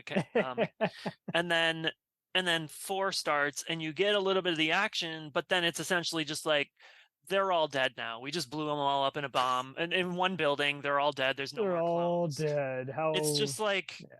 What the fuck? And then 5 2, like after Afterlife, it's Retribution, which I have to say is a soft spot. Like I love Retribution. A lot of people have hard feelings for it, but I love the setting and the concept of just going between the different worlds and having the clones come back. Because I have to say, I'm a huge Michelle Rodriguez fan, and when they brought her back, and then the way they killed her again, I was like, that was so hysterical.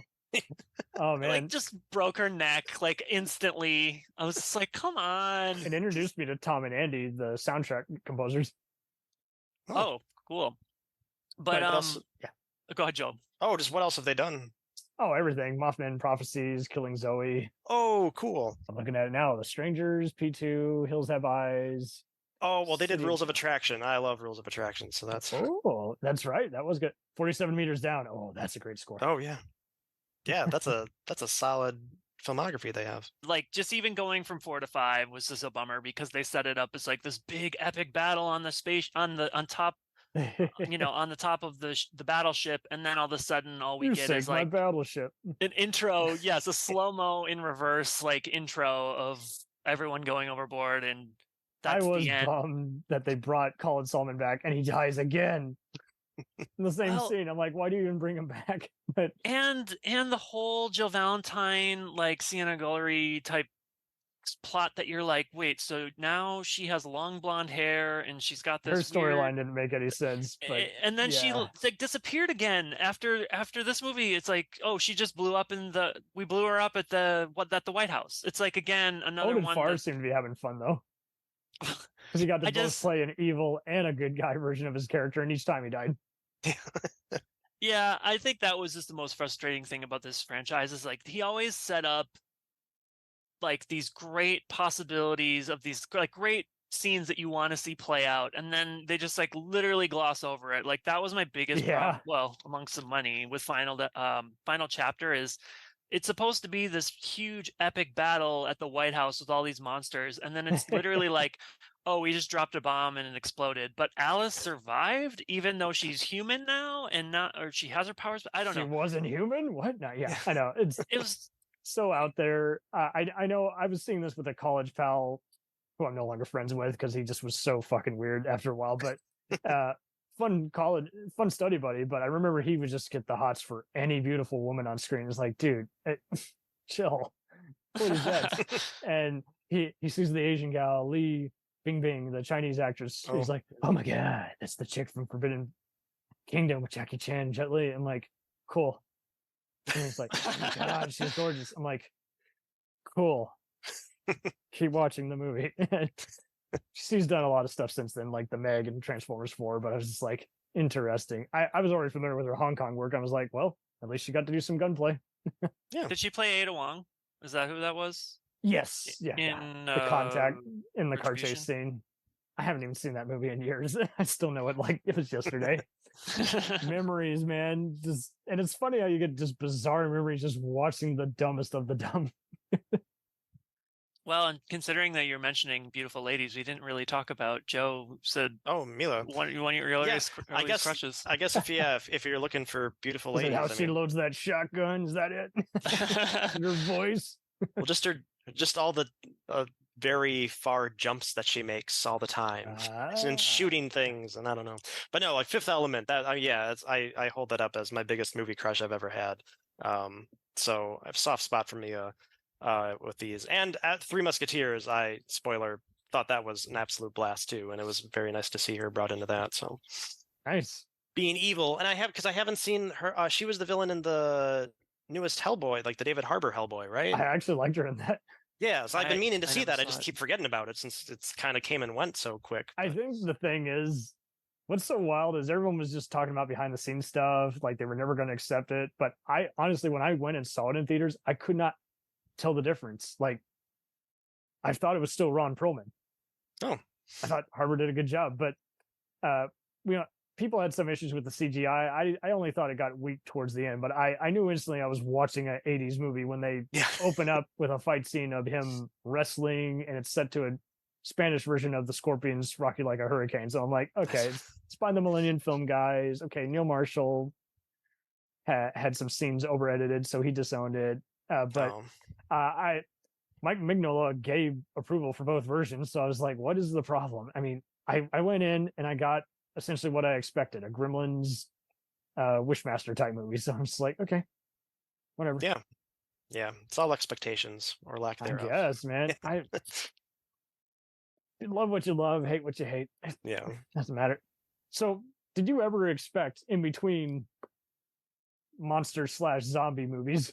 I mean, because Resident Evil is in that red line. It's not George Romero, and it's not 28 Days Later with rage zombies. So it's like a whole different ballpark, and just endless people who you blow up or who mutate into giant, creations. But yeah, then he does another take on the Three Musketeers, and Orlando Bloom's kind of still playing what I call evil Legolas, evil Pirates of the Caribbean.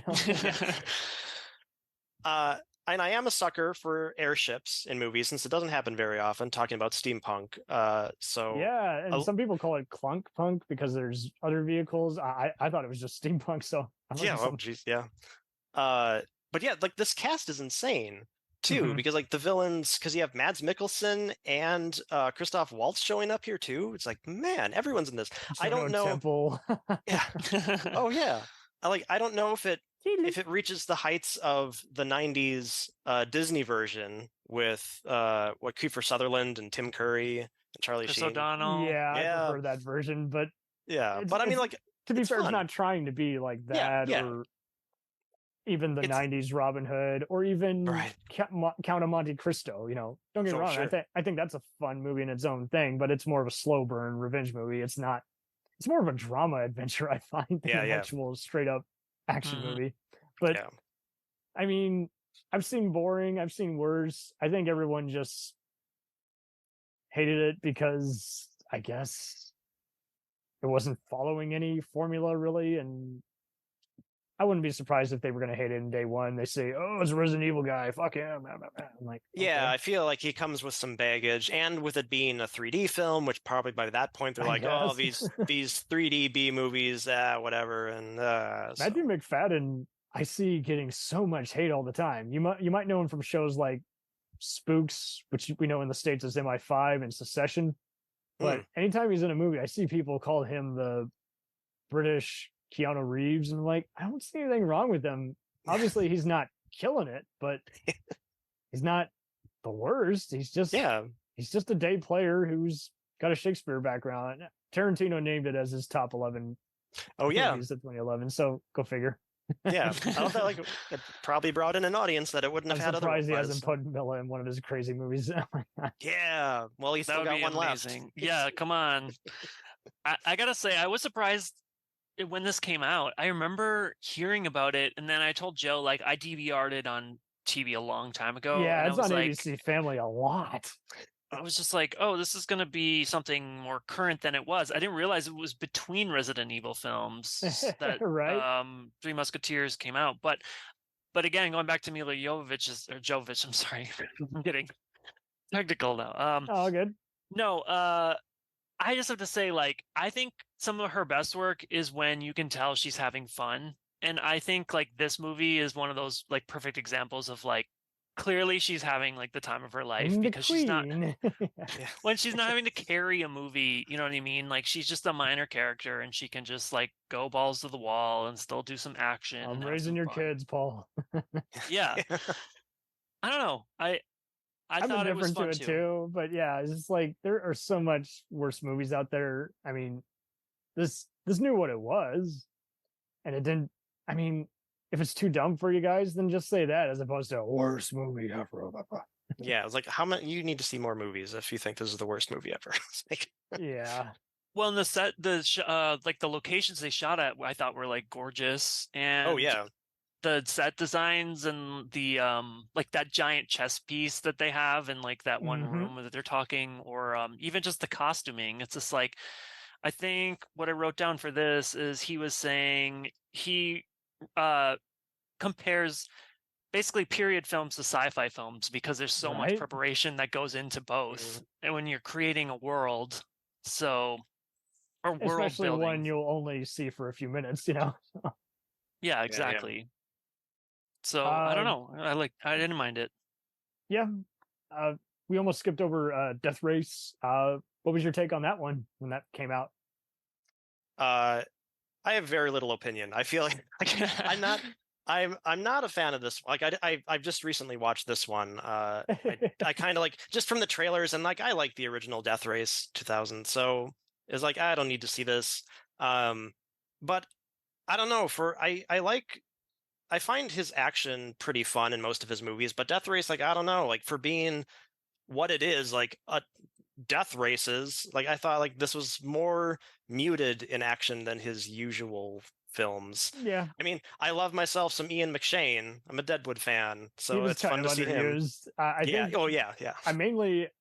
The trailer pretty much told me everything I needed to know. Okay, there's this guy who's on all these cop shows whose stars since taken off, Natalie Martinez. Let's just say not Michelle Rodriguez, Joan Allen, Face Off in the Bourne Identity movie. She's hamming it up as a warden.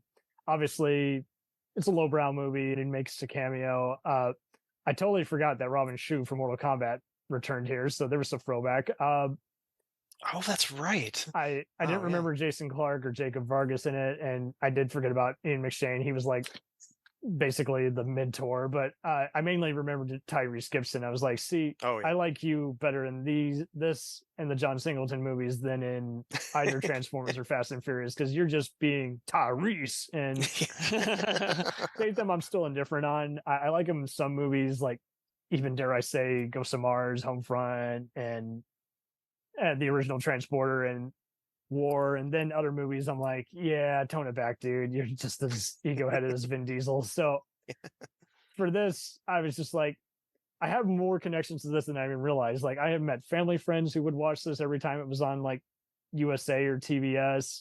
I met in, I want to say 2014, I met Robert Lasardo, the Grim Reaper guy.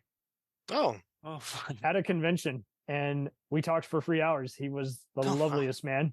Oh, awesome. Had I gone there earlier, I would have seen his pal, who he starred with in a few movies, including Wishmaster 2, the Djinn himself, Andrew Divoff. But I liked it because my mom suggested to it. There were some annoying B/D movie guys who had done direct-to-video guys, including this one gal who was promoting Hobgoblins 2.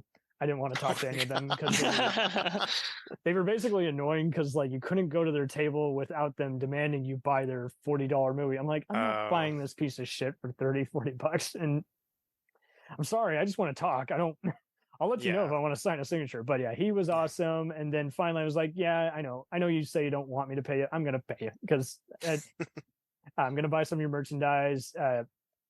We just had fun picking each other's brain. He talked about when he was in the Marines, and I mean, the Death Race thing, along with Leon the Professional and Nip Tuck, were the main things that he had on his poster. And he was promoting a new movie it was 2014, and he was promoting Anarchy Parlor, a new slasher he had done. But I just loved how calm and collected he was, and talking about his tattoos and stuff. And he's like, hey, people don't have to love Death Race, but we knew what we were making. It's just a fun slugfest. And like you say, I mean, it was kind of confusing how Universal did 3 direct sequels to this, which I do actually recommend if you're a fan of Luke Goss, Danny Glover, Ving Rhames, and Danny Trejo. Sean Bean's even a bad apple in one of them, but as you do. But then they did a direct sequel to the original Death Race 2000 with Corman producing. So I was even more confused. I'm like, so what is Universal doing? Hardly, I think, is his most commercial movie, but it's as close that as makes it my least favorite in a way. But well, no, I know what you mean, because it's not really. It's kind of marketed as a Statham movie, and it's not really a Statham movie. Yeah, and it's also his most, I guess you could say he's not really a political filmmaker, but it's his most political or anti-establishment outside of maybe It's Soldier. very Running Man, and you're like, yeah, well, Running Man at least had some wit.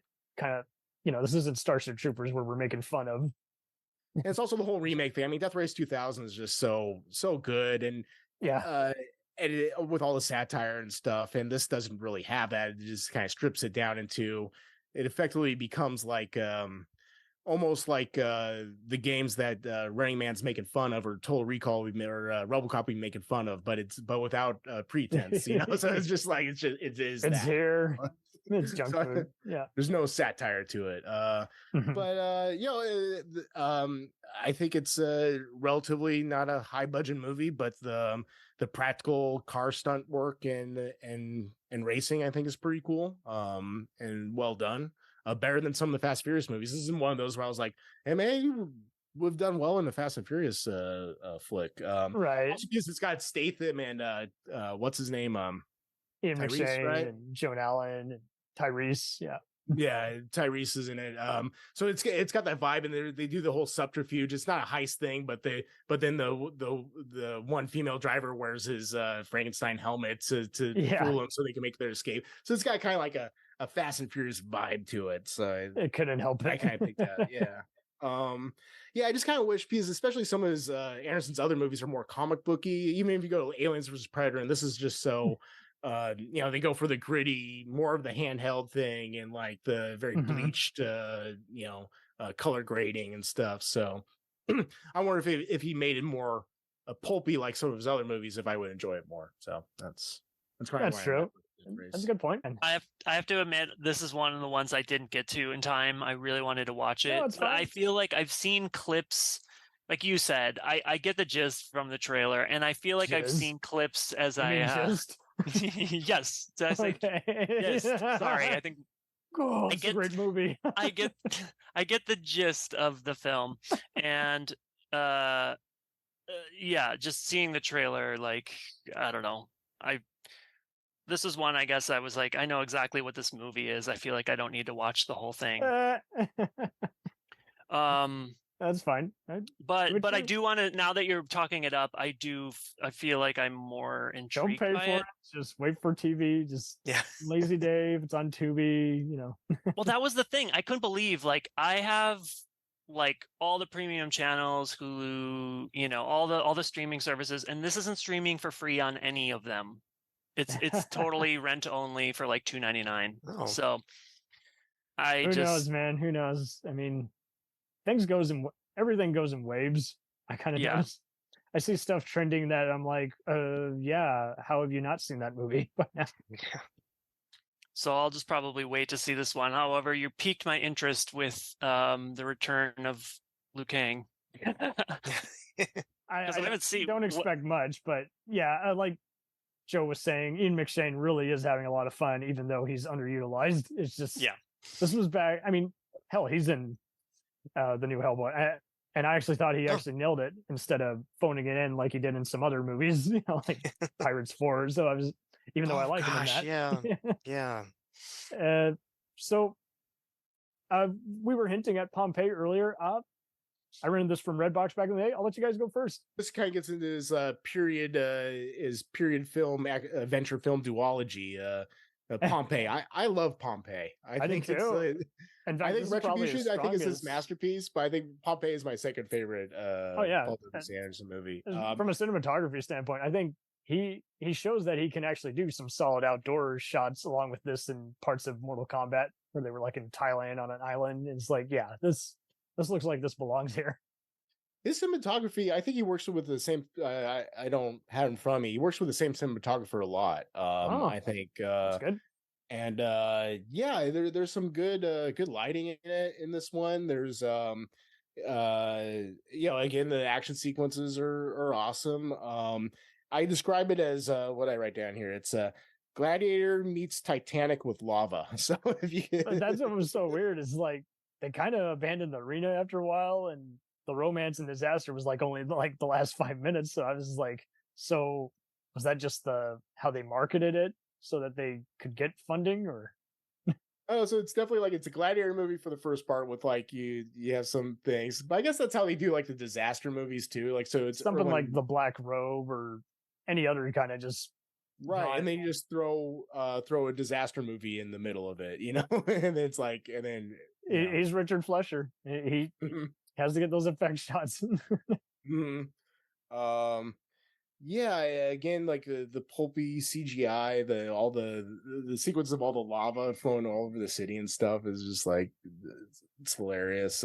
Then sappy romantic melodrama, sword and sandal flick with a 70s disaster movie in the second half. It's a really cool movie. I think it's a lot of fun. The cast was having a lot of fun, and I like how the romance really isn't kissy face. It's not really even trying to appeal to one gender or another. It also has it's oddly has a downer ending for you. Like I kind of wanted them to get out of it. I don't know if that means I'm invested in. I know it's like very surface level kind of romance or whatever. But I guess they went through all that and they don't make it out. But it's funny. I was watching it. They do the kiss at the end. It's like I wonder if there's like a version where like, all right, hurry, let's go, let's fuck. There you go, R-rated version. Take it out. That's for the Game of Thrones crowd. Yeah. Right. A surprising film in his filmography, and surprising too, like, because this made me think, like, why in the wake of Gladiator, with how big it was and winning the Oscar, I'm surprised there weren't more movies like this, like going back to the Sword and Sandal. Adele Adewale from The Mummy and Born Identity is one of the fighters. Curry Graham, who's been a bad apple in various things. Emily Browning from what was it? She was in Ghost Ship and Ghost Ship. What was that other? I had to go with something to start off. What was that one? Sucker Punch. Yeah. And so this had a lot working against it, and I think everyone was mainly checking it out because they're like, "Hey, Jon Snow, he's trying to get that movie career going." And Film District, that's one of Sony Pictures' side company projects, and lo and behold, I rent this. My mom doesn't mind it. I'm in love with it because I love all those sword and sandals. I always thought it was scandals, but it's like, no, sandals, get it? They're wearing sandals. I loved all those kind of intrigue and sorcery. So anything from Lord of the Rings to Troy to obviously Gladiator and even just 70s, fight to the death movies. I loved history like that. I loved just kind of just pagan and elites and, Julius Caesar type, tyrants being brought to their knees by one man who defies all. So I just loved all that kind of shit. And Kiefer was really having fun in the villain role as he does. I thought Carrie-Anne Moss was well utilized here because this is, after Matrix and Disturbia and before Jessica Jones. So I was like, okay, so cool to see her getting some work in. Trinity, get it? As the princess's mom, all that. That's cool. And Jared Harris, you might know him, Richard Harris's son, he's once again also kind of hamming it up, but it knew what it was through and through. And I just loved how Adewale is and Kit's just people are comparing it instantly to Titanic and Gladiator. And it's like, well, first off, the disaster happens in the last 10 minutes, not 20, not 30. So that poster is to sell it. The trailer is to sell it. The volcano has very little, nothing. That's just to end the show. Yeah. That's the only way it can end, because pretty hard to fight any gladiators if everything's destroyed. So, I mean, it ranked as a B on Cinema Score, so I'll let that rest. But my co-host John was very uninvolved with it. And I think it just depends on what kind of old school action adventure movies you're into. I know Kid Harington kind of didn't think too highly on it. He apparently joked on SNL that the movie is more of a disaster than the event it was based on. Well, gee. Yeah, guess we should have found a different leading man. It's your best movie, motherfucker. Yeah. Well, yeah. Was this before or after Silent Hill 2? Oh, yeah. He and Carrie are also in that, Yeah. Hell, I love the spooks MI5 movies in, but whatever. Actors, that's the other thing I don't like about actors too. They used to just wait a decade after something came out to either say what they really thought, and then the other times it just seems like they pull a Christian Bale where it's the best thing I've ever made, and oh, if you reject it, oh yeah, you're right, that was a piece of shit. I'm like, oh, whoa. Yeah, you are a jukebox right now. We talk a lot about that with Katherine Heigl being horror fans, like how much she shits on a lot of her like horror properties that she's in, specifically Bride of Chucky. On her and comedies even back in the day. It's like, yeah. You can't have the world and eat it too. She just leans really hard on the easy, the low-hanging fruit like Valentine and Bride of Chucky. And oh hell, I'll say this: I don't take anyone who was on Grey's Anatomy all that seriously. Yeah.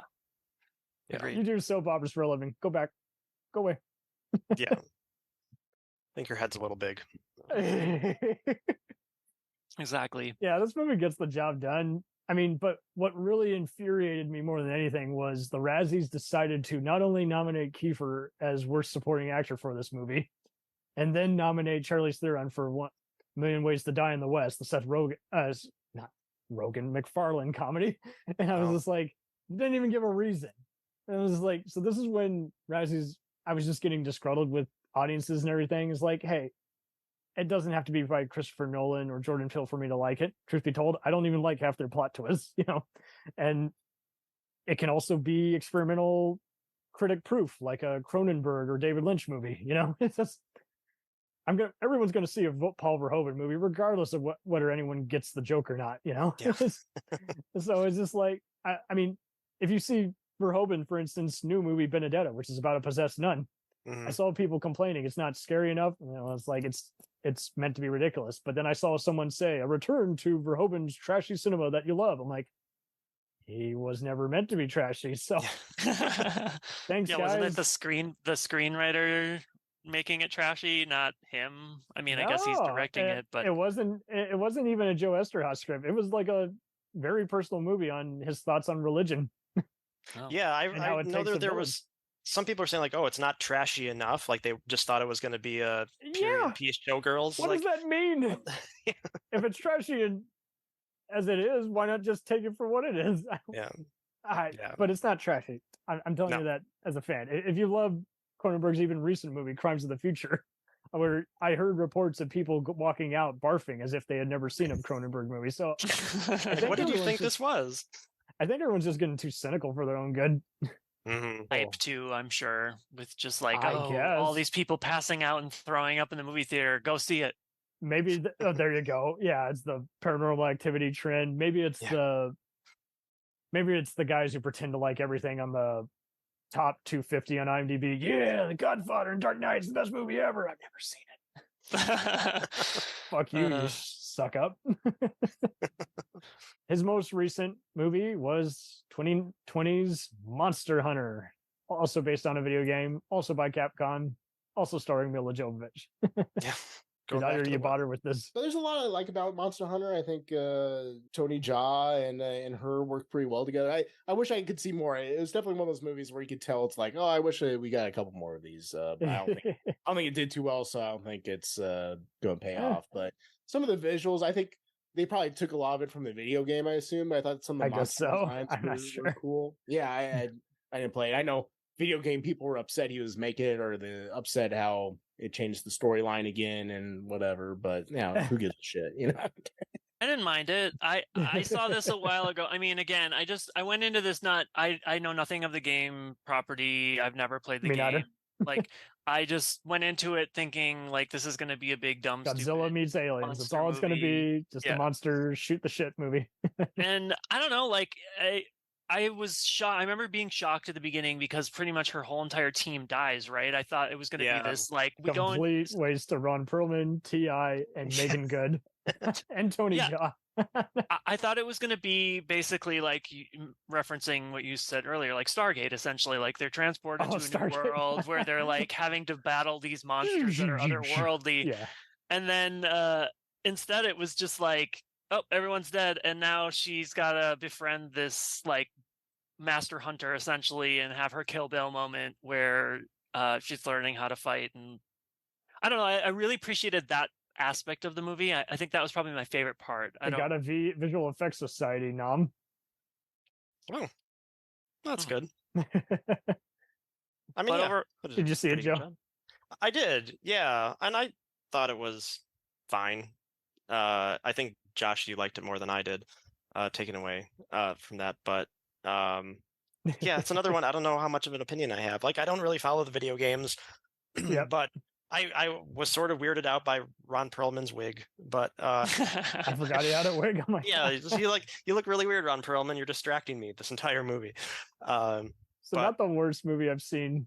Yeah, Obviously never played the game because by that point, I unless it was something occasional like Mario Kart or Call of Duty, I was just like, hey, I'm not making time for games and expensive stuff. I want to actually have a life, but you can have a life while being a gamer. I wasn't going to make time, and I wasn't intrigued by the poster. Obviously, I don't watch trailers because I know that's not the movie. I saw it and I was like, oof, I reject everything. This is a 0 out of 5 star movie for me. No. Obviously, it is not the worst of the worst. It would never make the bottom 100, but I was just like, didn't use the cast, couldn't tell one character apart from the other. It was too darkly lit for me. I was just like, no, reject. Is this the bottom of the Paul Anderson barrel for you then? Yeah, definitely the worst of his movie. But see, it's so forgettable. Like, I'm still going to be stoked anytime he does a movie. Like, for me, it was just another day at the office. And I think I wouldn't even say there was too many cooks in the kitchen. I was just like, yeah, probably sounded better on paper, but it's going to get that Chinese money. So I get it. Yeah, I agree. Like, I didn't love this. Like, I wouldn't say like everyone's got to go out and see it. I just appreciated seeing Mila Jovovich on screen again. And also, there you go. No, it is very like Transformers of Paul W.S. Anderson. Yeah, where it's like long for its own good. you're in a machine. Holy shit, that's awesome. Oh, holy shit, that looks awful. Oh my God, that's cool. Yeah. I'm going to go get a milkshake. I mean, in terms of video game movies, I definitely think like, you're fine. Apparently, according to Variety, Resident Evil is still the highest grossing video game franchise. Oh, well. Good for that. Yeah. And there's multiple ones. So, I mean, like, once they start probably making more Mario Brothers or whatever, Sonics. Oh, yeah. Don't get me wrong. Yeah. And pretty soon we'll be back to square one where they'll make too many sequels and you're like, no, stop. Yeah. Like Sonic free. I can handle Sonic free. That'd be a perfect trilogy. Don't make Sonic 4 through 11, you know? Yeah. Then you're just gleaming at the knob. You're just. Yeah. Give it a little bit of a rest. Yes. Don't blow your load on just everything. You're just like, must have. So I don't really know what he's involved now. I've only seen trailers for the YouTube show he did, Origin, which only lasted one season. Yeah, like, isn't that on like YouTube TV? Yeah, YouTube Red. And given how I despise Google, I was pretty much watching everything on third-party channels because I refuse to pay for YouTube Red. But it did look pretty intriguing and like kind of more of a Twilight Zone version of kind of like Pandorum and Event Horizon, but Pandorum's kind of interesting because it's almost like an unofficial Resident Evil sequel if you think about it. Yeah, it definitely has that vibe. Not Resident Evil, Event Horizon. Or the Event Horizon, yeah. Yeah. And a bit of a vibe too, like of like the Dead Space video games too. It's like oh my God. Good call. I mean Dead Space and is that like the Mass Effect ones? Yes, Mass Effect. Mass Effect, yeah. And you look at the designs and you're like, see, these could literally all exist together in the Expanse and Aliens and Blade Runner universe. Just it feels like a video game movie that's not based on a video game. Yes. Yeah, I remember when Pandorum came out, I think I rented it and I enjoyed it. I knew nothing about it, and it was kind of fun to see like Ben Foster in a more serious role because he's in a bunch of stuff. He's a chameleon. Yeah, I'm so glad after he did all these Western and war movies with Chris Pine and a few other serious roles that he's finally getting his due, getting some more roles. And I'm like, see, but this is the dude who I knew as just anything, dumb chick flicks, dumb underseen dramas, even The Punisher and X-Men Free. And here he is, doing another just dark sci-fi movie along with Free Ten to Yuma and Hostage. I'm like, yeah, he's a pretty dope actor. Yeah, it's fun. Totally. I mean, what else did they want? Yeah, exactly. Well, is it the twists maybe that they're just people are mad about? Because I remember that was a big thing. Surprisingly, I've never heard anyone complain about the twist. You know, I'm I'm gonna see it again. So I mean, I'm going in. Yeah, I remember this played because I worked at a movie theater for quite a few years, and this played at one of our like sister theaters down the street. And I remember like a lot of the audience and a lot of the staff were really into this one too. Like I feel this one, I heard more positive word of mouth about this than I have of most of the movies that Anderson has directed. Yeah, yeah. So, and yeah, I think people were into it at the time. It's out there. It's definitely out there. Yeah. Yeah. Mm-hmm. It's doing something new. I mean, for the most part. I mean, yeah, using a lot of the same, like you said, like Event Horizon type alien tropes, but it's original enough. Somewhere. Yeah. Definitely more involving than Life, which I also thought was watchable, but it was just like, yeah, but that's about the billionth alien clone. Mm. It's just it has Gyllenhaal, Rebecca Ferguson, and Ryan Reynolds, so people are gonna see it anyway. You know that always reminded me of is it's like Marvel's way of essentially doing oh god, what was I thinking of? Was it like a Venom movie? Like before the Venom movies existed, like that's how Venom got to Spawn. Earth. Yeah. Yeah. But do we know anything about the new movie that's on the docket for? Well, Mila's coming back with Dave Bautista. It looks like in the Lost Lands. Is that what it's called? Interested already. I'll be yeah. Yeah, I'm sold. And George R.R. Martin is one of the writers on it. So, True. Really? Yeah, I wonder if it's based on something he wrote. I don't know. Yeah. It's a werewolf movie apparently too. It's a fantasy werewolf. I'm down. This seems like it's going to be like 10 genres. So yeah, you know what? Now that you're mentioning that, it's triggering a thought. Like, and I forgot to mention during our Resident Evil section, but there was a not huge. There was a conversation for a while of like fans basically clamoring for like a Resident Evil Underworld mashup. Did you ever hear this? I never heard of that. That's crazy. Which I think maybe it's Sony investors trying to get that extra money. Probably, crossover, but also baby. Vampires versus zombies, eat it up. I always feel like it was the aesthetic, but like I just try to imagine like how would they? I mean, yes, Paul W.S. Anderson has like pulled out like a lot pulled out a lot from a little with these Resident Evil films, so it wouldn't probably be too hard for him to stretch the imagination and cross these worlds. But like I've often thought about like what would that look like, because we're meant to believe essentially look like something. Everybody is dead in this world outside of Raccoon City, so like what's going on with these underworld werewolves? Like he would probably do it. He's kind of like Len Wiseman in a way.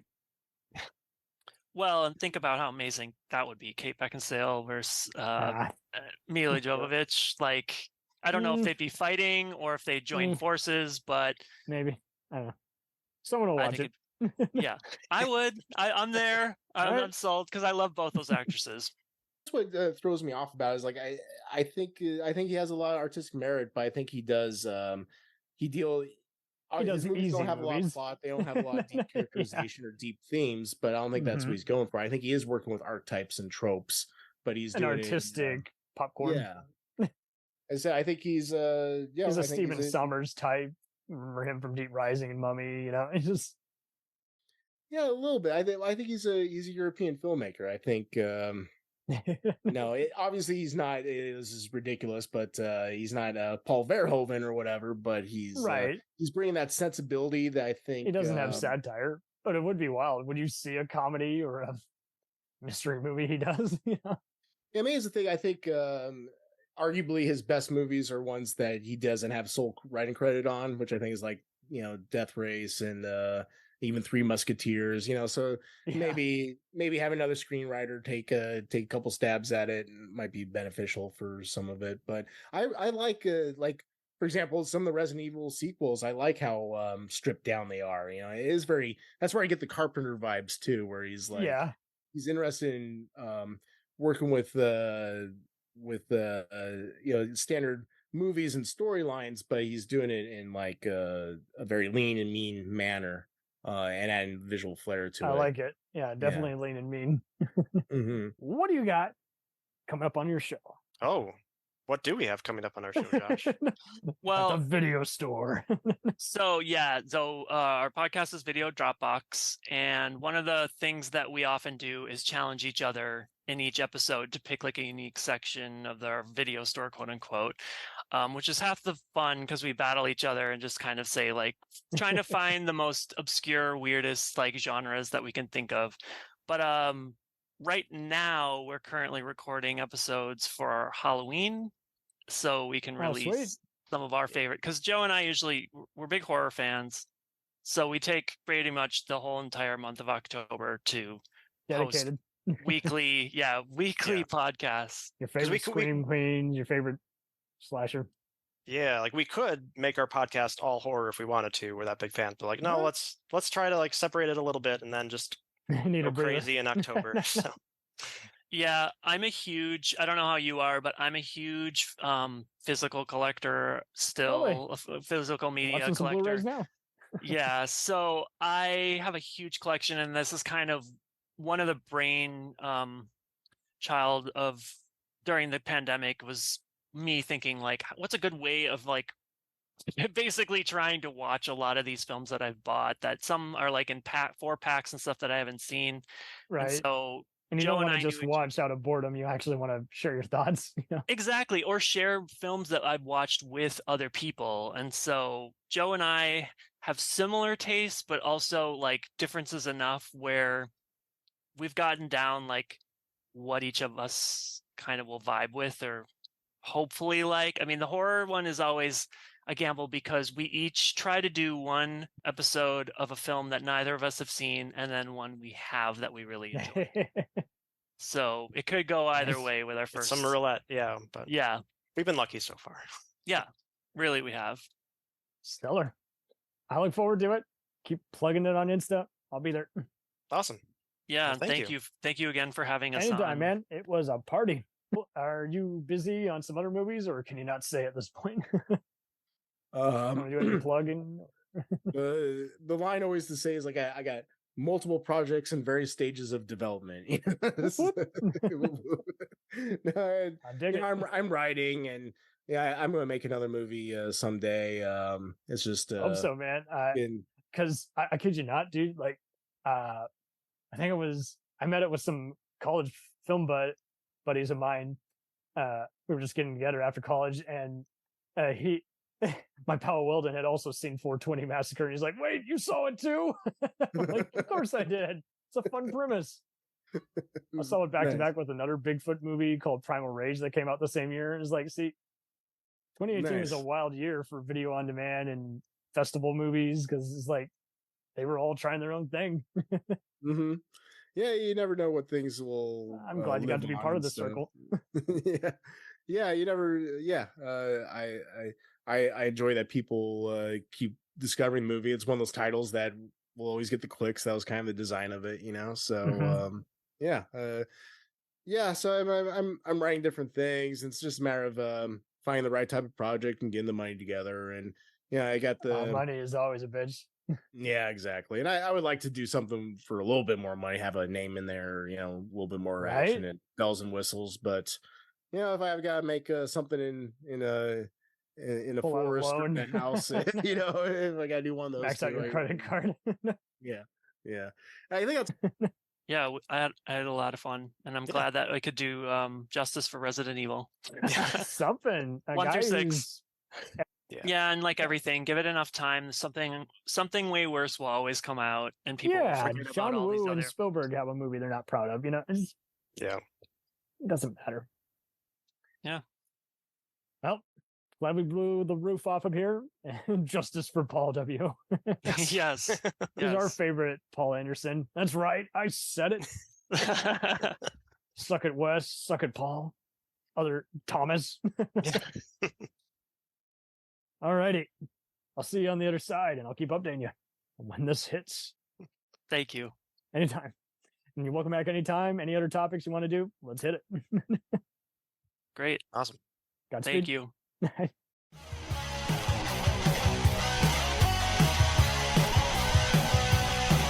Follow us on the web on Facebook, Twitter, and Instagram The podcast is available on Podbean, Spotify, iHeartRadio, Anchor, Apple, and anywhere else podcasts are available. Feel free to review our show and leave comments on any of those sites. Thanks a million for listening. It's a jacked up